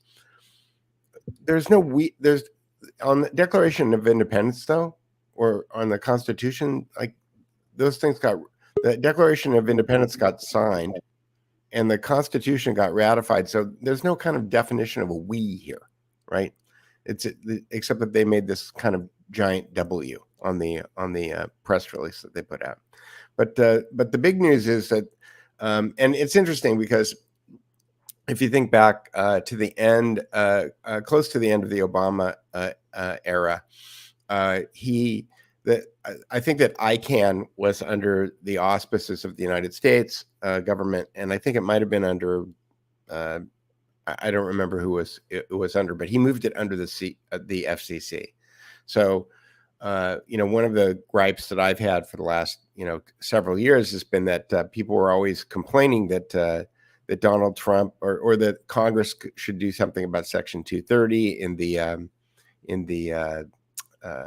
what's it called? Whether they're considered a publisher or yes. What's the name of that act? It was passed by Bill Clinton in like 1999. It's called the Digital Millennium Copyright Act. So the Digital Millennium Copyright Act, Section 230, says that if people are if internet service providers are service providers and they're not publishers, then they don't have to police the content that's on their systems. So, you know, one of the gripes that I always had about Trump and Ted Cruz and all of these people is that Ajit Pai, in the way that I read Section 230, could have just sent a letter to Mark Zuckerberg and Jack Dorsey and said, look, if you keep banning people, you're going to lose your Section 230 protection. And that would have been it. The FCC could have just decided that, but it never wound up happening. So the internet moved from the auspices of ICANN to the auspices of the FCC, and now it seems like it's being turned over to some other people. So the authority for controlling the internet, according to Harry, here it's been turned over to the UN, the G7, the G20, the Organization for Economic Cooperation and Development, which I've never heard of, the WTO, the World Trade Organization, the Internet Corporation for Assigned Names and Numbers, that's ICANN, the Internet Governance Forum, which has always been historically in charge of the internet, and the Freedom Online Coalition, which is something that I haven't heard of before. So I didn't hear much discussion about this before it was just announced, and it was kind of surprising when Harry's story came up, because it was like, well, this hasn't been in the news. I haven't heard anybody talking about this. This is just kind of like an executive decision, and we don't really know too much about it, except that this thing reads, this Declaration for the Future of the Internet reads like something that comes right out of the World Economic Forum. It's using all of the same buzzwords, you know, human rights and fundamental freedoms. And, you know, it's interesting because, you know, I thought life, liberty, and the pursuit of happiness were the founding rights. That's what it's supposed to be. Yeah, and also, let me interrupt you just for a moment, because the big man is in the room. Yeah, if we could bring in a citizen journalist who knows something about being painted with the Section 230 brush, as Scott Pelley and many others, you can bring him in. Yeah, your faithful co-host here, George Webb. He knows something about Section 230, or you know.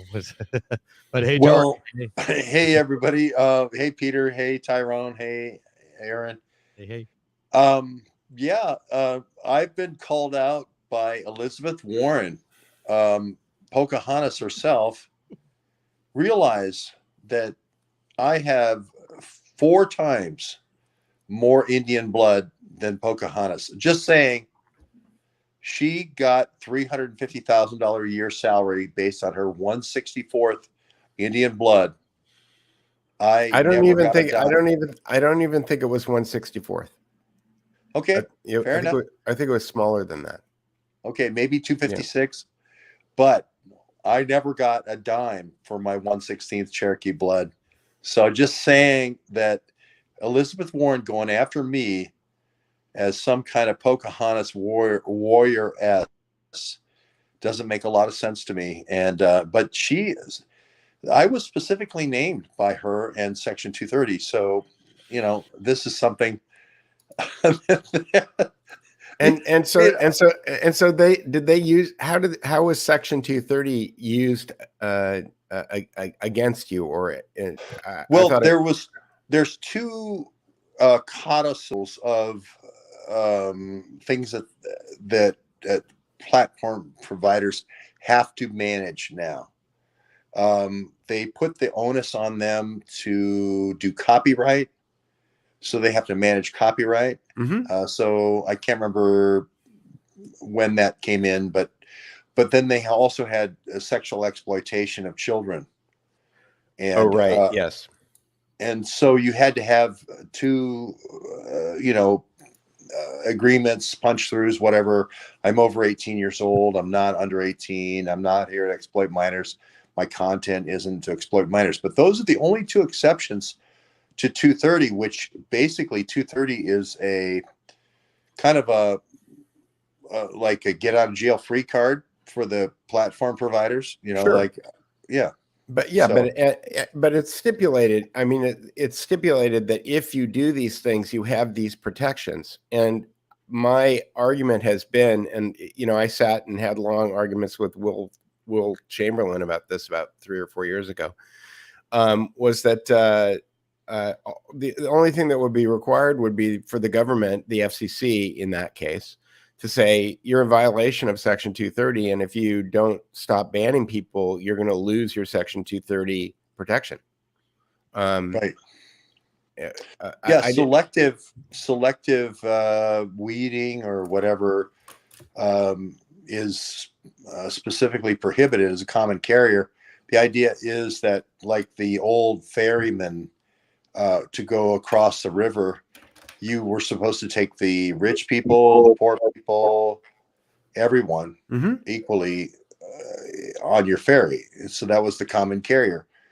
And the same thing is true for the platforms. They're supposed to carry all voices. But it seems like what's happening now in this. So just I don't know if you caught the beginning of this, but Harry did this story yesterday that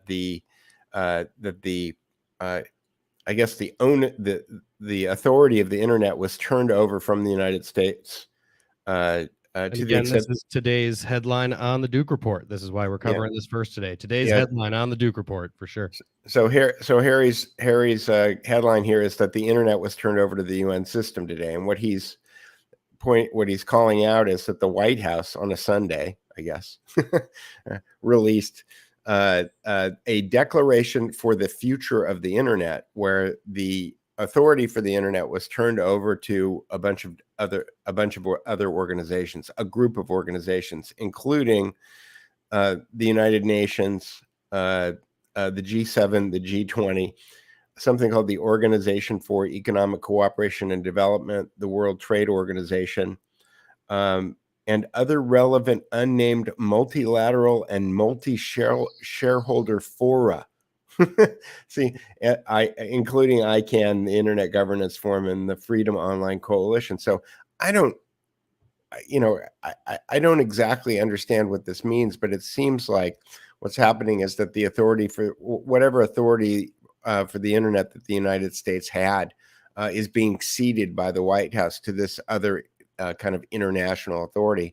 And that's got a couple of implications to me. One is, there's a lot of the United States, you can be as critical as you want about, private companies banning people, but we still do, at least in theory, have the First Amendment of the Constitution of the United States, which guarantees the freedom of speech, which we all know doesn't exist in a lot of other countries. If you go to Great Britain and you say the wrong thing, you can wind up in jail for libel in ways that you couldn't even think of in the United States of America.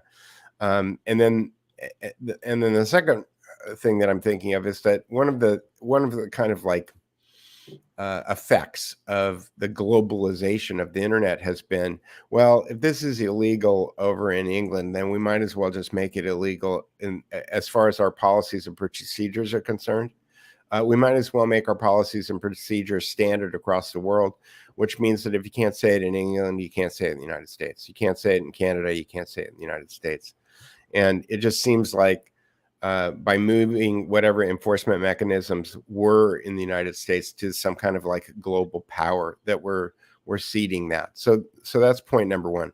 Point number two is that if you look at the kind of like cyber future that the World Economic Forum is painting, where they want they need to have everybody have their digital passport in order for them to control the world, in order for everyone to have their banking and their finance and their access to things like food through their phone. They need to make sure that every single person on the planet has one of these things.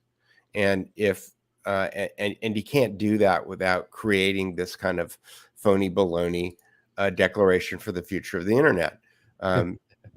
I was gonna say, was that you had 3 points, or that was I had 2, and those were my 2 points. Yeah. So if I could, I was for folks who want to learn more, certainly the DukeReport.com, today's headline story from Harry the Greek, and he does link there to the Declaration for the Future of the Internet. But I wanted to be sure to get us through a lot of the Duke Report today. And next up, we actually in the green room here have the great Tommy Kerrigan, one of the Duke Report's featured journalists.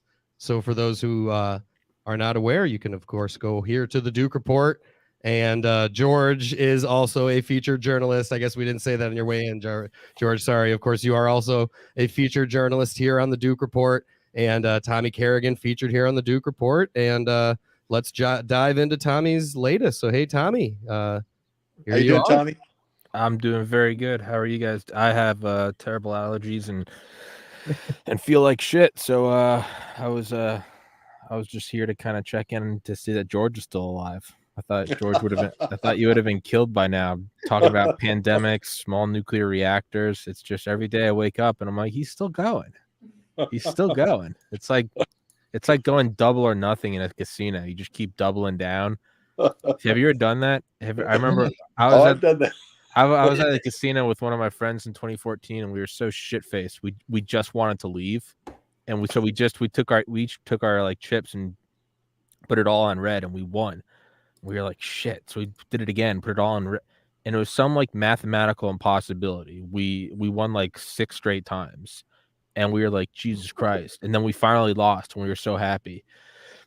I kind of keep checking in on George. I'm like, well, he's over there. He's trying to go to the war zone. I'm like, wow, good Lord in heaven. He just keeps doubling down, tripling down. So George, I'm happy that the chips are still stacking, and that, knock on wood, you haven't been killed by the KGB yet.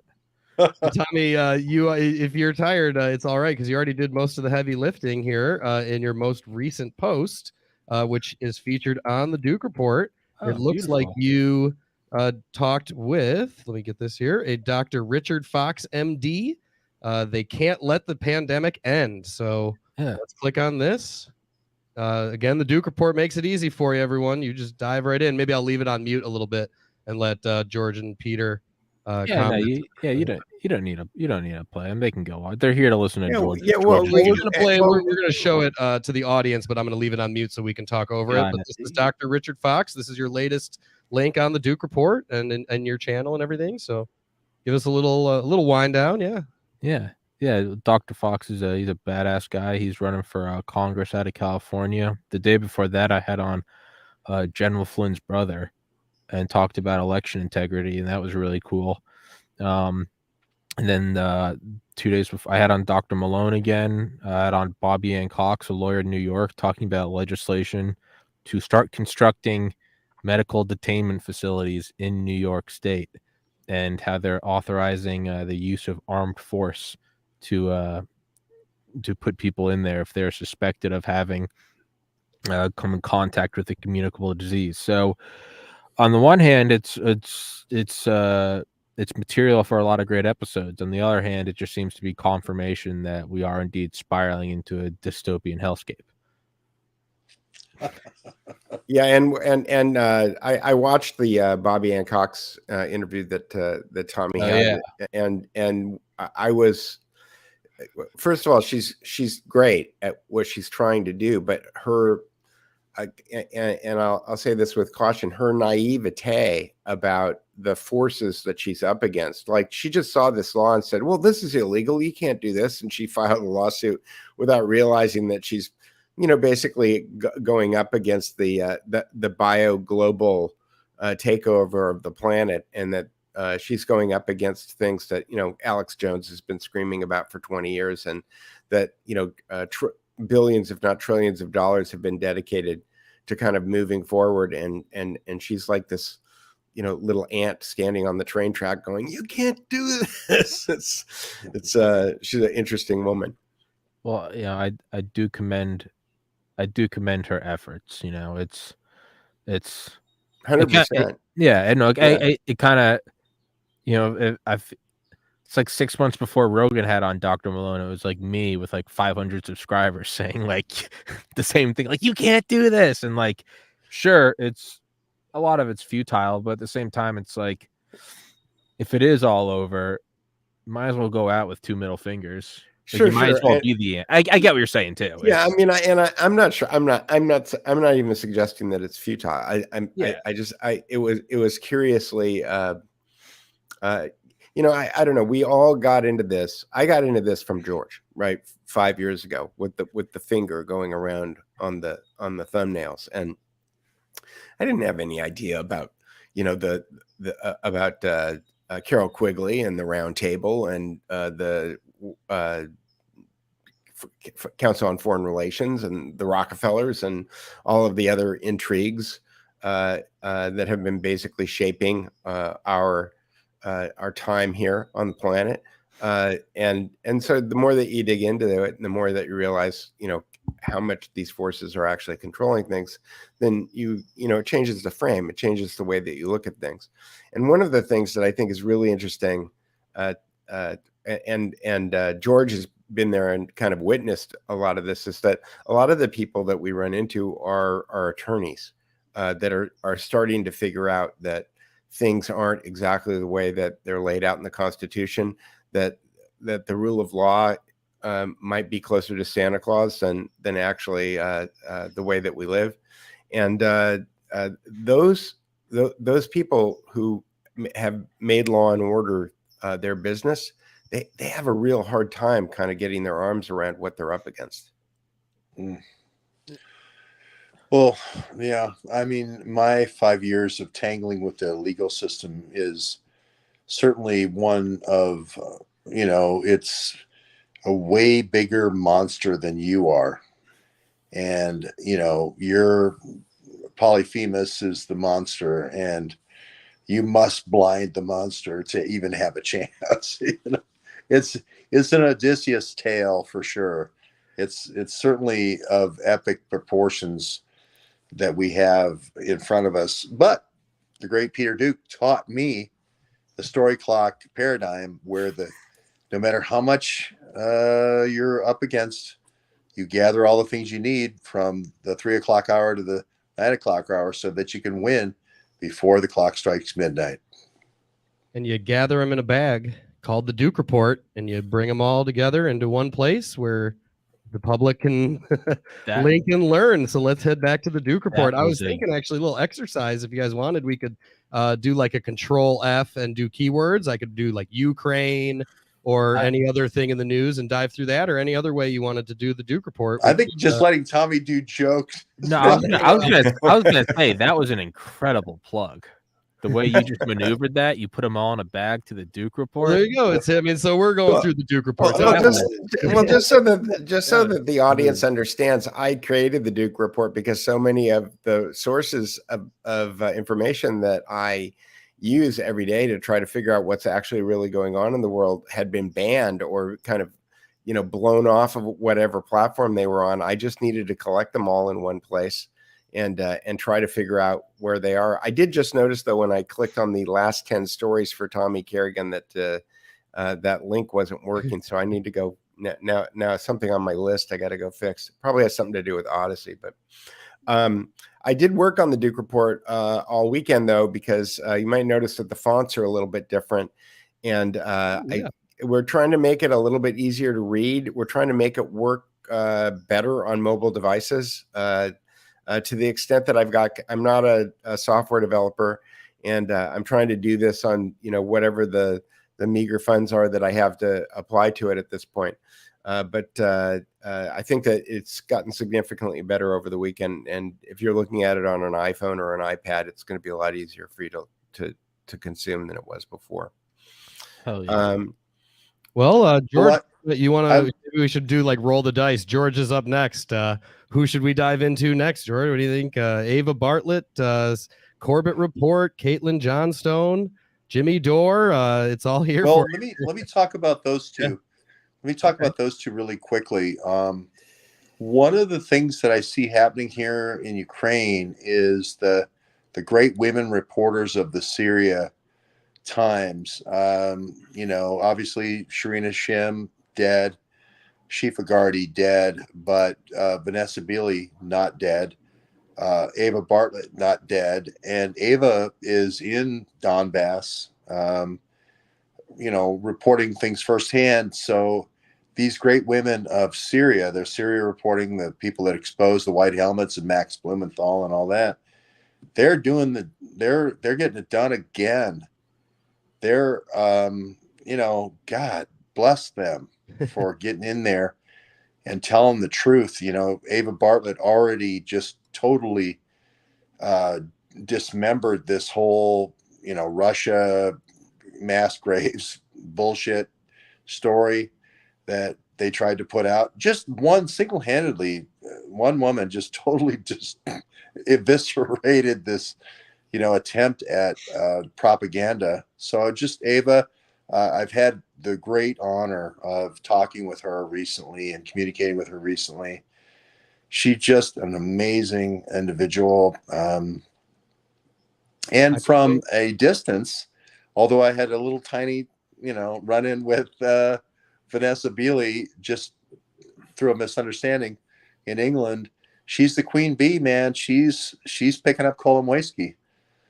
So Vanessa Beeley, the great, incredible, super courageous woman who was in the basements of those buildings that were getting bombed. Where do I find her, George? Vanessa Beeley? Vanessa Beeley, Beeley, excuse me. She's based in the UK. All right. Well, we'll go find her. Should she be on the Duke Report? Yes. Okay. Yes. All right.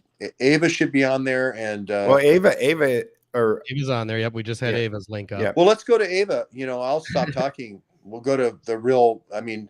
Well, here's Vanessa, the queen bee, Vanessa Beeley, famous for her Syria war reporting, now picking up the Kolomoisky story. This is a breakthrough. So yeah, here is Vanessa Beeley. This was like, Gonzo saying, Kolomoisky, Vanessa Beeley saying Kolomoisky is, like honey from the sky for me. So yeah, I'm constantly adding things onto the Duke Report because I'm always finding these independent journalists that are winding. I'll watch somebody's show and they'll pull up a website, or they'll do an interview with a journalist that I'd never heard of before, and I go and I dig into it and I find out, oh, this person's got a lot of great stuff. They need the support. So, like I said, the Duke Report is just kind of a clearinghouse for all this stuff. And, to the extent that we can manage it, we've got, 50 outlets or something on here, and trying to keep up with it every day is kind of like drinking water out of a fire hose because, because there are so many great people doing stuff out there in the world, but you don't find them all. You can't go to the New York Times and find it. You can't go to the Washington Post. You can't go to Breitbart and find this stuff because you're always going to find, whatever the echo chamber, for whatever bias that outlet is confirming. So the Duke Report kind of mixes it up. I got a lot of different voices, and if you really actually want to try to figure out what's going on, I think it's probably the best place. So here, Peter, let's do this impromptu like a game. We'll let our guests take turns. George picked the last one. He picked Ava Bartlett. Tommy, you get to pick next. I'll just start reading the names. You tell me Corey Diggs, Covert Action, Ice Age Farmer, Mark Crispin, Free Thought Project. I was gonna say any other. I was gonna say why Roe v. Wade and why now? Have you thought about? I know that's not on there. I don't know. We'll find it. Someone will have it. But I was thinking really with everything, it's just if COVID has not peeled your eyelids back, I don't know what will. But from Ukraine to how come all of a sudden they're all on one side to all of a sudden Elon Musk is the new orange man bad. I can't help but think why something as incendiary as Roe v. Wade and why now? Am I just looking too into it? Was this just going to happen eventually? Why? Well, can I weigh in on that? Yeah. Well, yeah. So they think that Brett Kavanaugh is a leak. He's a handmaiden for any kind of surveillance that the deep state wants, right? So But they are going to. I know this is hard for everybody to believe, but they're going to try to get rid of him. Sheldon Whitehouse, the senator, I believe, from Rhode Island. They're gonna take him down, and this is all about the fifth vote, the swing vote, and try to get him removed. And they can, and I predict Julie Swetnick will come out of the shadows. She was threatened to be a witness during the first confirmation hearings. Julie Swetnick, Q-level clearance with NIH, Drupal expert, will come out of the shadows to testify against Brett Kavanaugh, and he will be removed. How so? So let me ask you this, because George, you had a lot of I'll just call it high octane speculation to protect the channel. Early on about Brett Kavanaugh actually going to that Supreme Court high school, and about how they were running compromise operations, how the powers that be were running compromise operations on all of the kids that went to that school in order to be able to basically hold things over their head later on in life if they ever achieved things like being nominated to the Supreme Court. And there was a concerted effort, and I don't know if it was hair pulling in a skull play, to use your parlance, but there was a lot of energy about not wanting to have him get approved to be on the Supreme Court. The arguments were that he was a Bushy, or that there were all kinds of other kind of political aspersions made against him. But if you looked at his political record, I mean, he didn't really look that conservative, and I just wondered what it is about him that you think they don't really, why there's been such an effort to not have him be there. I think they think he's a leak.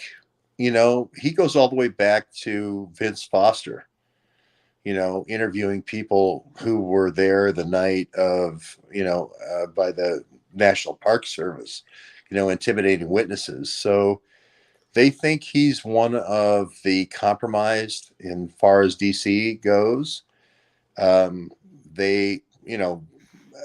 He's now they have questions about him, and they're going to get rid of him. And Sheldon Whitehouse will initiate, my prediction, senator from Rhode Island, I believe, or Connecticut, I can't remember which. I think it's Rhode Island, will initiate an investigation of him, and he will be removed as the swing vote. So you think that he's the person who leaked the information?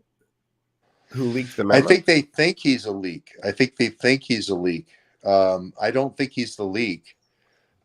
He had a very checkered history when he was going when he was in college, going from Ivy League school to Ivy League school. They had these kids, these Potomac, Maryland kids that were having these, outrageous parties.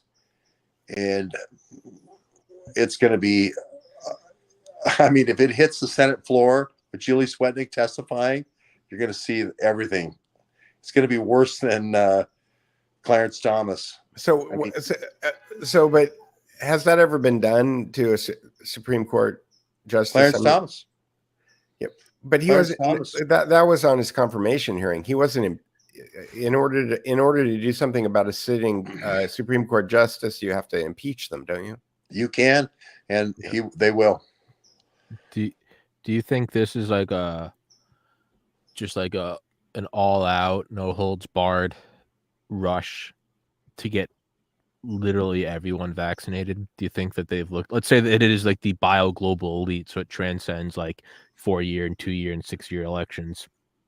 Do you think they're looking at it as like, we have to get them on, that it's not your body, your choice?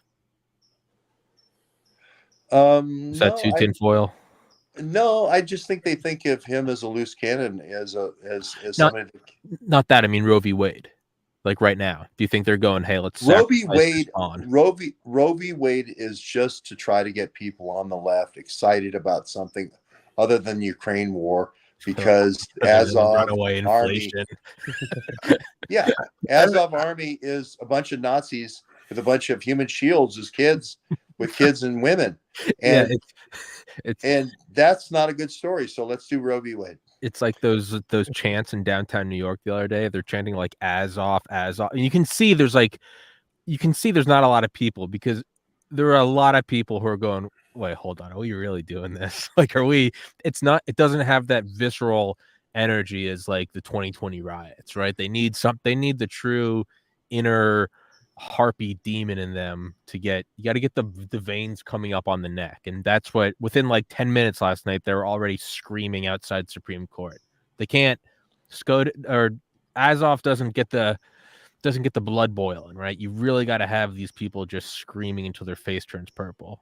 So if we could do our due diligence here on the Duke Report with the Roe v. Wade story, we've got 3 stories on the Duke Report discussing Roe v. Wade today. We've got information liberation, with Supreme Court has voted to overturn Roe v. Wade, leaked draft opinion suggests. We've got Cheryl Atkinson, abortion developments all in one place, including original Roe v. Wade decision. And we've got Glenn Greenwald, the irrational, misguided discourse surrounding Supreme Court controversies such as Roe v. Wade. Maybe Peter, you want to dive into one of those 3? I've never heard of. You've never heard of what? All of them, really. I've heard of Glenn Greenwald. I haven't heard of Cheryl or Information Liberation. So. Information Liberation is a great source, and Cheryl Atkinson was a famous CBS investigative reporter. I think she was CBS, and she was the one that famously was hacked, and then her television station didn't protect her. They didn't really care. I wanted to loop back to Tommy's comment, though, because it brings up something that I hadn't really thought of, and that is, there a lot of people, when the vaccination mandates were arriving, were kind of punking. The people on the right were punking the people on the left by saying "my body, my choice." Yeah, right. And Roe v. Wade is the thing that kind of is the shield of, or the legal shield of "my body, my choice." It's the thing that they always hold up. And so, to Tommy's point, if the elimination of Roe v. Wade by the globo homo people who control the world, whatever you want to call them, is a good name. I like that, actually. What? That was pretty good. I mean, globo homo. Well, that's a 4chan. Global homo cabal. I agree. Yeah, my 4chan is showing. Then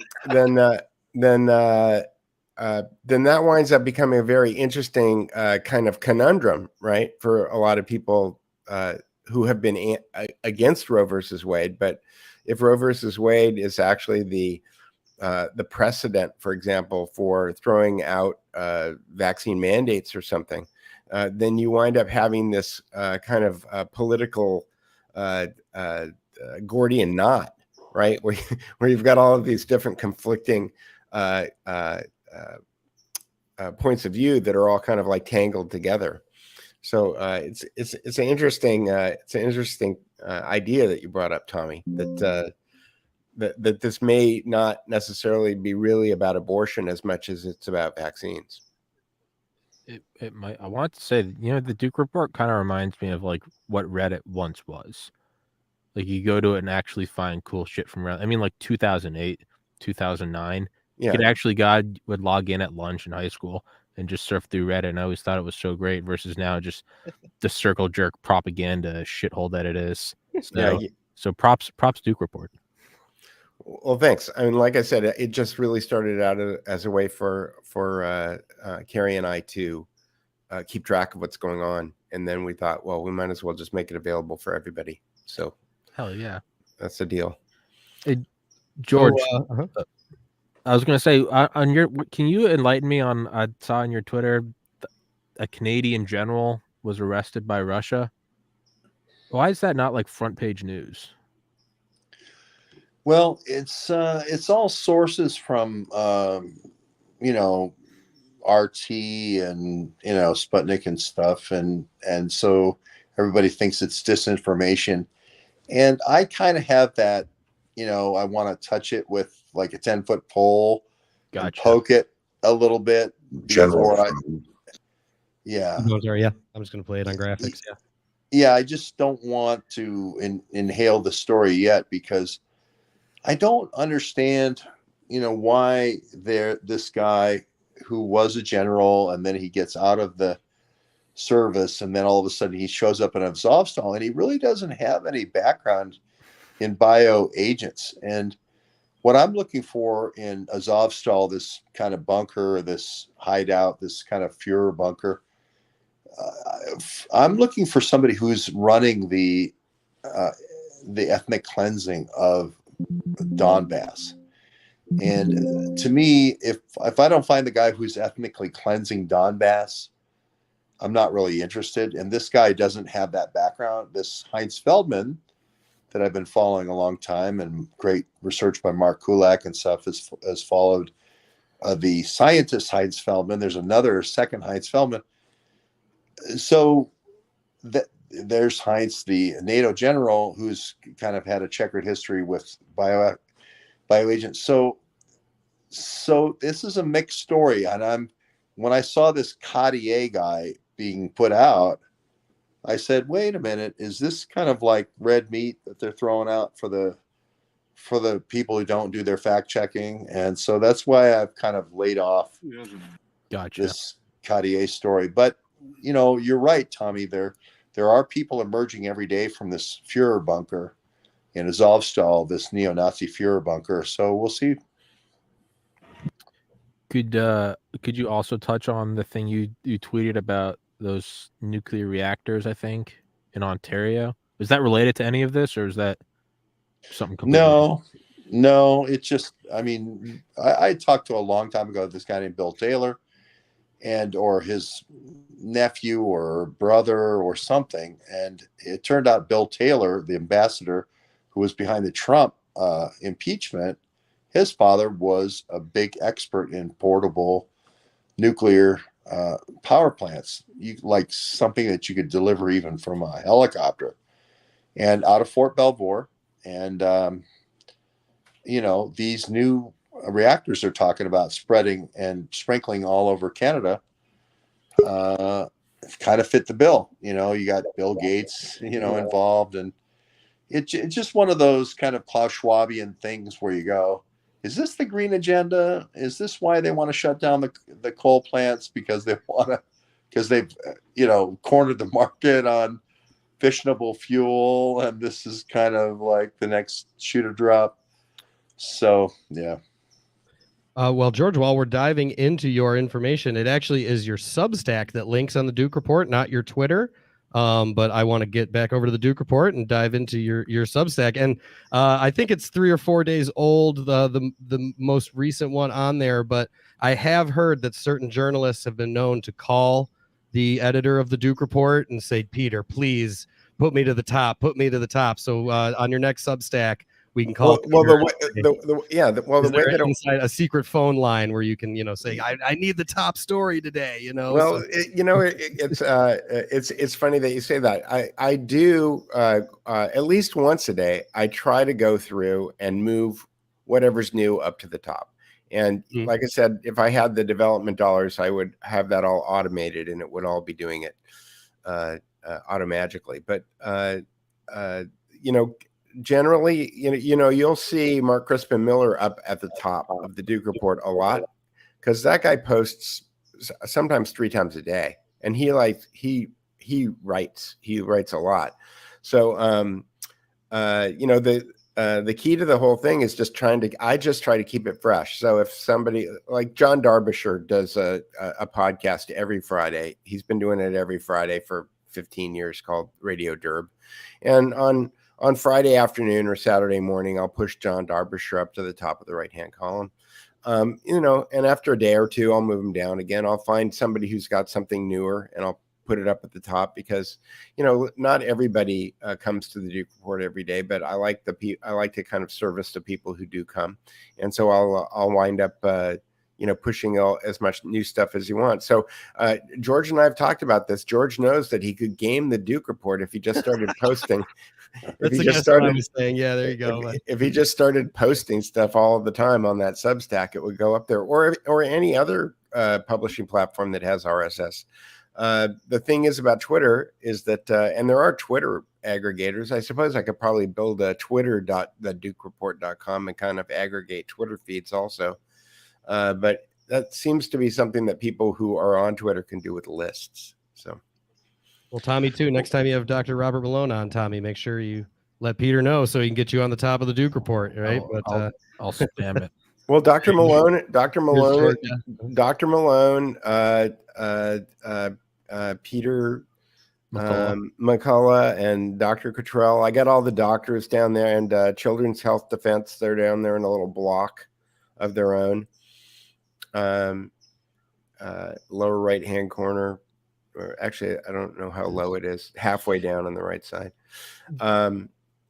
Do you think, kind of on the note earlier of Roe v. Wade and actually using it to kind of bum rush through with vaccines, do you think that's what they're doing with Elon? Do you think it's kind of controlled opposition, and when everyone's going to cheer for like free speech, like Spaceman, Rocket Man, Meme Lord, and really what it's going to be is because he's talked about how he wants everyone to be verified on Twitter so that there can't be like bot swarms? Is this just another backdoor for digital ID? Well, in 2014, when Chuck Johnson was having problems with Twitter, and he was talking to Jack Dorsey about it, the suggestion that Chuck made that I thought was a good suggestion was that you could pay to be verified, and that if you wanted to be anonymous, you could, but you'd have to pay for it. That is, if you wanted to have a free account on Twitter, that you'd have to use your real name. And if you wanted to be anonymous, that Twitter would facilitate anonymity, but you would have to pay for it. And that would eliminate like 99% of the troll accounts on Twitter. So, if what's his name? Sundance is the Last Refuge. He's famously anonymous, right? If he wants to maintain his anonymity, then he can pay $5 a month. And I think that would probably fix the discourse like overnight on Twitter. So I think that there are ideas out there that have been floating around for a long time about how to fix Twitter. It ultimately, though, it winds up becoming what's the problem that they're trying to solve. And I think that when you see things like the actions that Twitter have had, again, if you go to the lower right-hand corner of the Duke Report, there's an article that I wrote 15 years ago called The 7 Things That You Need to Know in Order to Make Your Creative Project a Success. George and I have talked about it for hours on different channels, and I've taken George through the process.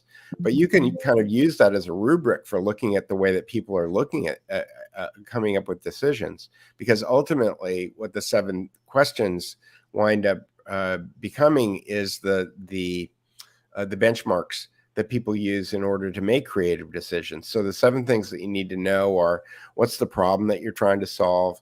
How are you going to measure your success? And then positioning, which is for this audience, this thing is something that competes in this category that delivers the major benefit that as opposed to the competitor. So you got 7 kind of like touch points. And so you can look at companies and you can look at the decisions that they're making about things.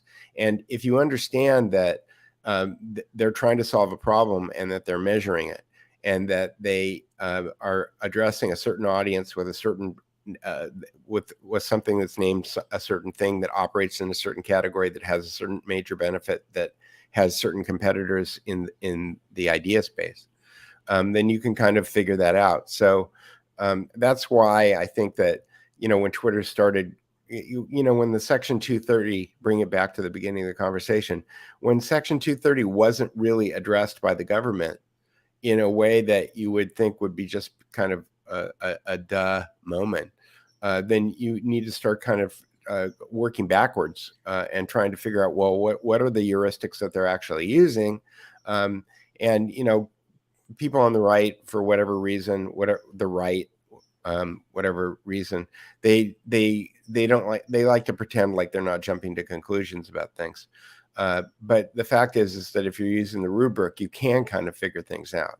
And I don't know if I've answered your question or not, because I've spurred out into a bird walk. Well, who wants to pick next from the DukeReport.com? We could do this all day, but we'll only do it for probably another 30 minutes. You know, yeah, I guess my comment is I don't want to game the Duke Report. I want new journalists.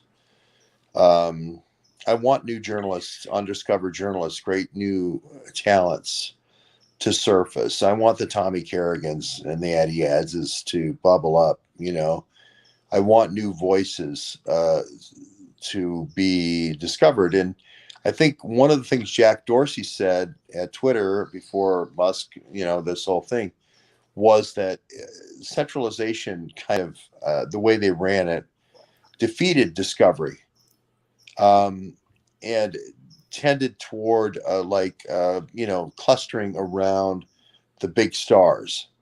So if you were Ali, you know, at Ali, and you were one of the first, you know, names on the internet, you got a lot of traffic, but you weren't necessarily writing great think pieces.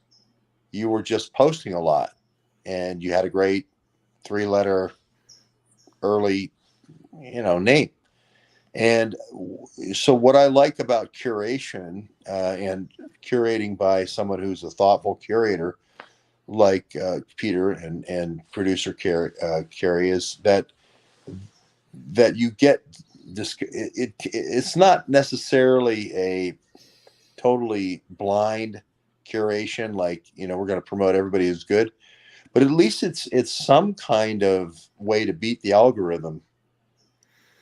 You know, it's something. And that's the entire point. Is that if people are depending on social media for getting recommendations, and the whole thing is gamed. There was a great video that was put up by Melissa Dykes last week. Her company, True Stream Media, is featured on the Duke Report, and it was talking, and she's talking about how the internet is shrinking. And what she means by that is that the algorithms are being tuned to the point where it's putting people into cul-de-sacs, and they're not getting the information that they need to get. And she kind of deep dives on that. And this is a housing crisis was something that we featured this week. Also, this is that they are prolific. True Stream Media. They pump the videos out, and so it's the one on the far right there. Where did the rest of the internet go? We'll get it up there. Yeah. Yeah, we'll get up there in the a old second. ads here. I don't know that I'll play the sound. We'll just play the graphics. I'll show the highlight the graphics here. Truth Stream Media, another one I didn't know. Yeah, they have tons of incredible content. They just finished doing a 10-part, 10-hour series on basically the financial capture of Western civilization, going back a couple of hundred years, but really great information. They do really thoughtful, deep dive stuff, and it's really, really great to watch. Cool. So there's that. If you go back to the Duke Report for a second, and you go under books, you'll find out under books that the second link there under books. Mm-hmm. Getting there here. Second link under books is Tommy Kerrigan. Oh, there's Tommy Kerrigan. Look at that. Okay. All right. So Tommy wrote a book. No, but these are Tommy's recommendations. So for people that are new to nice. Let's call it revisionist history that we're all living in. This is Tommy's recommended group of books. Yeah. Have you interviewed Russ Baker, Tommy? No, he will not respond to any emails. I've been harassing him for 2 years now. Huh. Have you interviewed David Talbot? None of these people will respond to me. Okay. which Keep sucks. plugging away, Tommy. One of these days, I'll get them eventually. These would all be great interviews. Sorry, yeah. They would. No, I'd happily interview them all. You know, Russ Baker knows Jack Deloria at Consortium News pretty good. And what's the second book there? Tomorrow the World. The Birth of U.S. Global Supremacy. Like, who wrote that? Stephen Wertheim. It's kind of the idea that we all have this. I know, well, at least I did. Had an idea that we built up this massive war machine during World War II, and then afterwards it was almost like we didn't know how to wind it down. And that plus the rise of the Soviet Union, which kind of led to us building this military-industrial complex.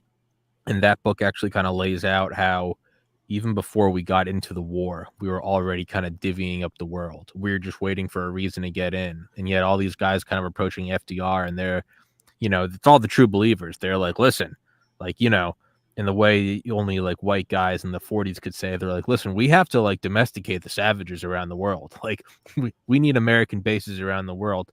And it's less of a, we won World War II and had all this momentum and just kind of kept it going. And instead the take on it is like, no, like we decided that we were going to be the global hegemons during the war. And we were really kind of going back and forth, deciding whether or not it was beneficial to go intervene or just let them all kind of go at each other. It's the same history, just kind of a different angle. It's pretty good. Yeah. And what's the fourth book?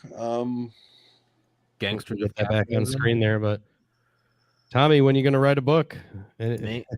Careful here. We'll have you writing a book here any day. George is going to be my ghostwriter. No, I'm going to be your ghost prodder. No, you know, I made Addie Ed's life miserable until he wrote a book, and then he wrote a second book. You're going to be my ghost. You're going to write the Gangsters of Capitalism.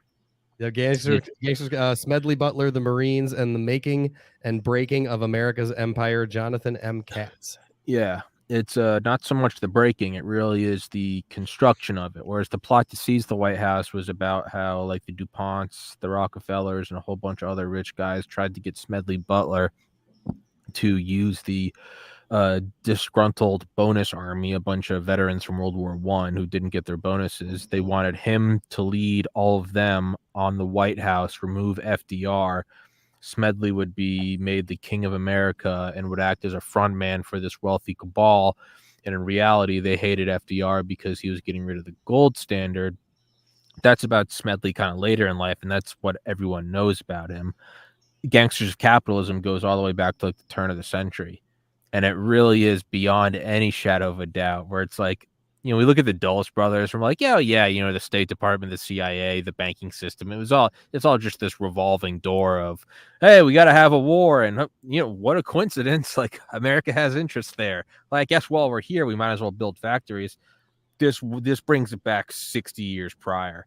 And it's like, no, dude, like back before like the Model Ts were even like shitting around New York City, it was the same things. We'd go somewhere, we'd be like, man, we would really like a factory there. And next thing you know, we just got to send in the Marines. Like we have no other choice. And it's, hey, there's a lot of like rubber trees there. And it was like, you don't say. Well, we were just thinking about shelling this town anyway.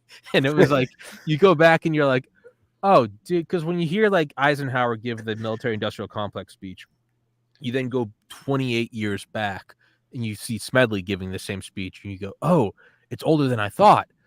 Well, I can go when you're talking about marching on Washington, though, or taking over Washington after Andrew Jackson won the Battle of New Orleans. Congress hadn't paid his army in 2 years, and he said, "Hey, the war is over. We need to go home now." And they weren't sending money, and so he decided that in order to keep his army from A, killing him, and B, rioting, that he would just start marching towards Washington, D.C.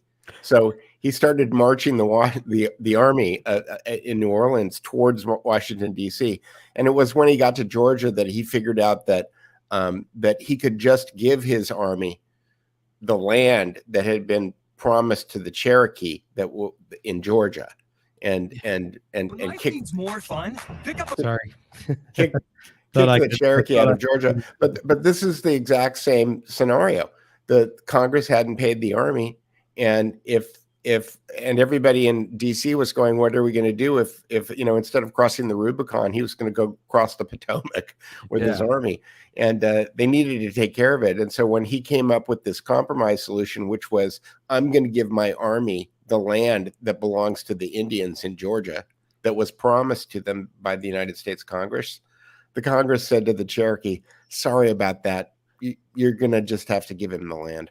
So that was the way that ended. Yeah. And like, but it's like you keep going back farther, and you're like, well, it's almost like a Bible story, and it's like, this guy begat this guy, begat that. You keep going back. You're like, oh, so the military, you go, oh, it started with JFK's assassination. Well, no. Eisenhower gave the speech 3 years prior. Oh, so it started that.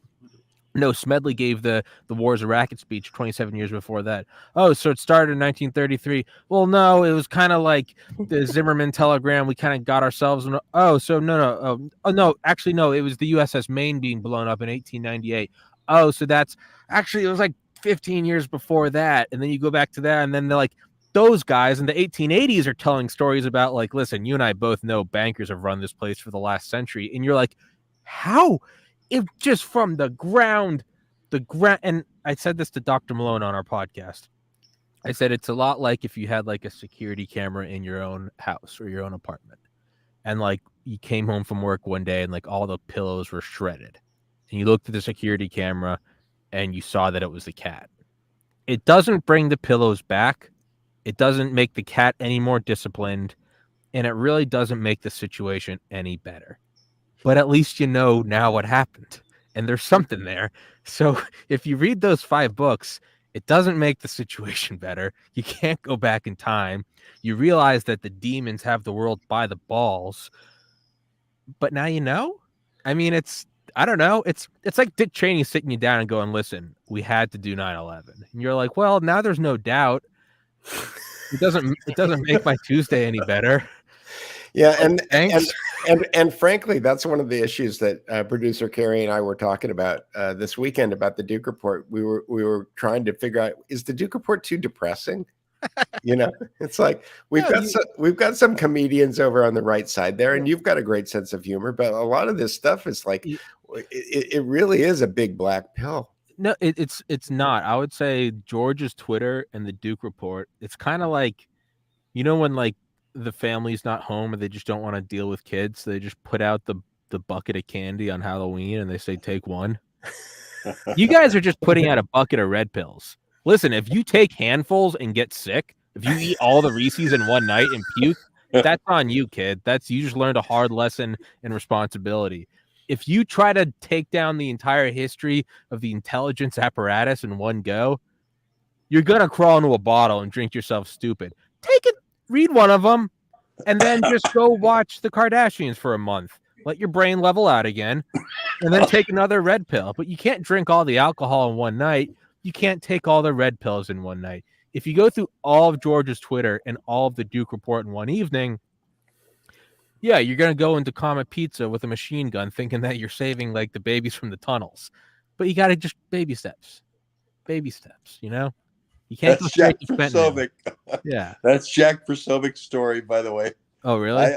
I met Tim Alefantis. I thought he was the brother of the other Alefantis who was doing a universal vaccine, but there is the comedy stylings of Tommy Kerrigan. And oh, by the way, I believe that this is tremendously empowering, and this is beating the deep state without really trying. That's what I want to call my blog, is kicking the deep state's ass without really putting a lot of effort into it, So there's your ray of hope, Peter. How to beat this deep state without really trying.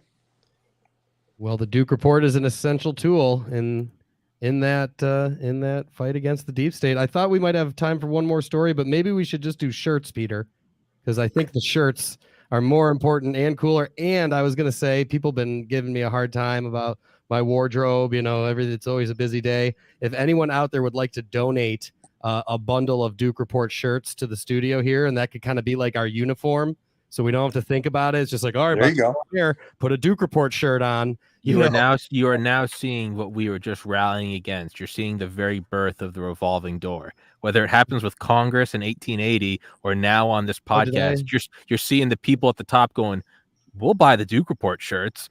You keep shilling our work." This is how the military-industrial complex gets started. It starts with Duke Report hoodies. It ends with us raping all of Africa. Be the change you want to see in the world. Okay, well, if you don't want to buy a shirt, just buy me a coffee. Or you can buy. I mean, I'm not trying to like shit on your business, or go buy a shirt. Like, I think what business? I don't see a business. Well, if somebody will buy me a hoodie, I need a new hoodie. A Duke Report hoodie, I'll wear it. It would be nice if it was a business. Yes, it would be. Yeah, somebody buy Aaron a hoodie. That would be great. Yeah, that would be great for sure. But you got the hoodies here at the Duke Report. Tommy, you have hoodies too, if I'm not mistaken, right? Or was it? Didn't you? No, yeah, Tommy's got amazing stuff. Yeah, I designed all my stuff. I think my store's, ironically enough, it's been up for like 4 years, and after we did our last podcast, Shopify froze it. And I think they said I violated some. I don't think it was the podcast. I think it was the Mind Snuggles hoodie I made. It was supposed to be a take on like Mein Kampf, but instead of the eagle, it was a teddy bear, and it just said Mind Snuggles, and it was written in like that German. I think it was all the Nazis and everything. I should have pivoted and said it was about Azov. You can plug it. Hopefully, I'll be able to get it back up. If you said it was about Azov, you'd have tripled your sales. That's all you had to do. Is just put the little blue and mine Azov. Mine Azov. It's yeah. Wait, George, where are you? Just curious. I'm in Slovenia now. I was in Croatia earlier today, and I love border crossings, and getting my passport checked. And there's all sorts of trolls that say I'm whatever, and so it's always interesting when. But we're doing the thing. Exhausted. Yeah, no, it's been fun. I got a lot of great supporters. I did what Peter Duke told me to do, was publish my PayPal link, and I didn't even know what it was. So 6 years later, after doing this, I finally published a PayPal link, and it works. Peter, thank you. Well, good. Yeah, it's good. It's good. And I here's why I think the Duke Report is a good kind of uniform for beating the deep state on like 6 minutes a day. I like these kind of like Tim Ferriss things where, like how to have absolutely amazing abs in 6 minutes. The 6 minute workout. You know who Tim Ferriss is? Yeah, but Tommy. Yeah, but that sounds like you can't get abs in 6 minutes. Well, I mean, Eddie you can be informed about today's news. Yeah, but for every person who wishes they would, they'll send you $29. And my point here is that kicking the deep state's ass in 6 minutes a day or less. Yeah. I like that. And the Duke Report is one of those kind of things where you go, look, I don't have time to like red pill you. Okay. I'm just getting you a coffee. You just came into my coffee place. I don't have time to red pill you, but I have this shirt that says the Duke Report. Okay. And if I'm giving you hints here, bro, if you don't pick up what I'm putting down, I'm not going to be, like dragging your ass over the line here. You hit the nail on the head. I mean, one of the things that's a great utility about it is that I don't spend a lot of time explaining things to people anymore. I tell them that I built a website. If you want to find out what's going on, here it is. I'm not going to force you to go look at it. But if you're getting your news from CNN or Fox News, you don't know what's going on. And if you want to know what's going on, go look at the Duke Report. And pick any story. I don't care which one you pick. Maybe we should stop trying to act like we're better than the deep state and instead just start campaigning that we should be the deep state. Like, stop trying to be above it and be like, listen, we will institute such a better global dictatorship than this. We will put so many more Uyghurs in concentration camps. You won't even know what hit you. We will censor there will be no internet. daily EMP blasts, vaccines every morning, everything. You have to get abortions, but at the same time, you go to jail for not just pure hyper normalization. Just dial it up to 12. Henry Kissinger is very frustrated with his current team. I'm sure he's looking for replacements. With the deeper state. So, you know, we'll see. The deeper state with Tommy George. that would be like that's what I think that what you're describing is probably the only direction that comedy can go in right now, right? It's like after you've got the Harry Potter dancing director of disinformation, singing and dancing, like the only thing that you can really do is kind of like figure out how you double down on that, right? You know, in a way, it's kind of how we won World War II. Like, if you really want to walk this out, like, we'll just do the most evil thing we can. We'll vaporize a whole city. Like, talk about wonder weapons. Like, oh, we'll dial it up a notch. Like, this is going to be wonderful. Like, the land of the rising sun, we literally did a second rising sun, and then we did it twice. Like, maybe you just got to dial it up to 11. Be like, thank you, Well, let's George. start. Thank you, Tommy. Let's Yeah, start more, with yeah, it. any more comments? Yeah. I was going to say, before we go all the way to 11, please just buy a Duke Report t-shirt and wear it to your local coffee shop and see if people get the hint. And if they don't get the hint within 1 week, then we dial this shit up to 11. We'll dial it up. I think our slogan should be "No body, no choice," and that's our depopulation campaign. Everybody's happy. No taxes, no censorship, because no carbon footprint, zero. Everybody is happy. Nobody. Give me a half an hour, and there's going to be a no body, no choice t-shirt. No body, no choice. That means no Republicans. You'll be happy. Nobody on welfare. No more abortions. No more censorship. Liberals, you'll be happy. There will be no more, forced births. There'll be no more discrimination. There can't be racism. There can't be inner city disparities. No body, no choice, no carbon footprint. That's our campaign, the deeper state. Done. The deeper state. Peter, before we let you, we'll give you the final word here, Peter, on the Duke Report today. Just two great Duke Report contributors with George and Tommy riding along. Of course, you can find their stuff on the Duke Report. Maybe I'll play us out with George's Twitter, his most recent Twitter from Croatia. So I'll play us out with that. But if you any final remarks? I mean, I guess, we've had a lot of final remarks. Or we could let Tommy, remarks close us out, of course, right? But here are the shirts. Somebody please buy me a shirt. I will wear it as a uniform so that I can, not get yelled at about my wardrobe here in the studio anymore. And nobody, no choice. Peter, what do you think?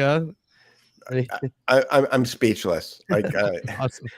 I'm gonna tell everybody what I always say when I'm signing out, which is go old school, bookmark this thing and share it with your friends, because social media is all about censorship, and if you're not spreading this information through your own personal network, it's probably not going to get out there. So that's my message. Awesome. Nobody Thank you, Peter, knows. and we'll see everybody tomorrow. We'll see Peter Thursday. Again, he's Tuesdays and Thursdays, the Duke Report at 2 Pacific, 5 Eastern. And we're going to play George Webb's most recent Twitter video from Croatia here on the way out. And thank you, Tommy. Thank you, George. Thank you all for being here. Thanks, Tommy. Thanks, Peter. Thanks, Aaron. Okay, we're in the little village. Nobody, no choice.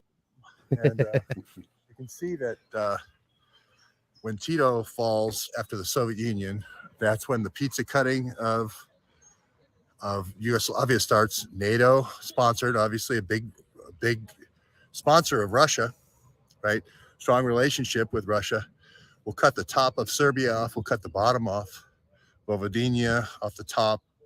Kosovo off the bottom. The Croats start the war with the Slovenians, the first breakaway republic.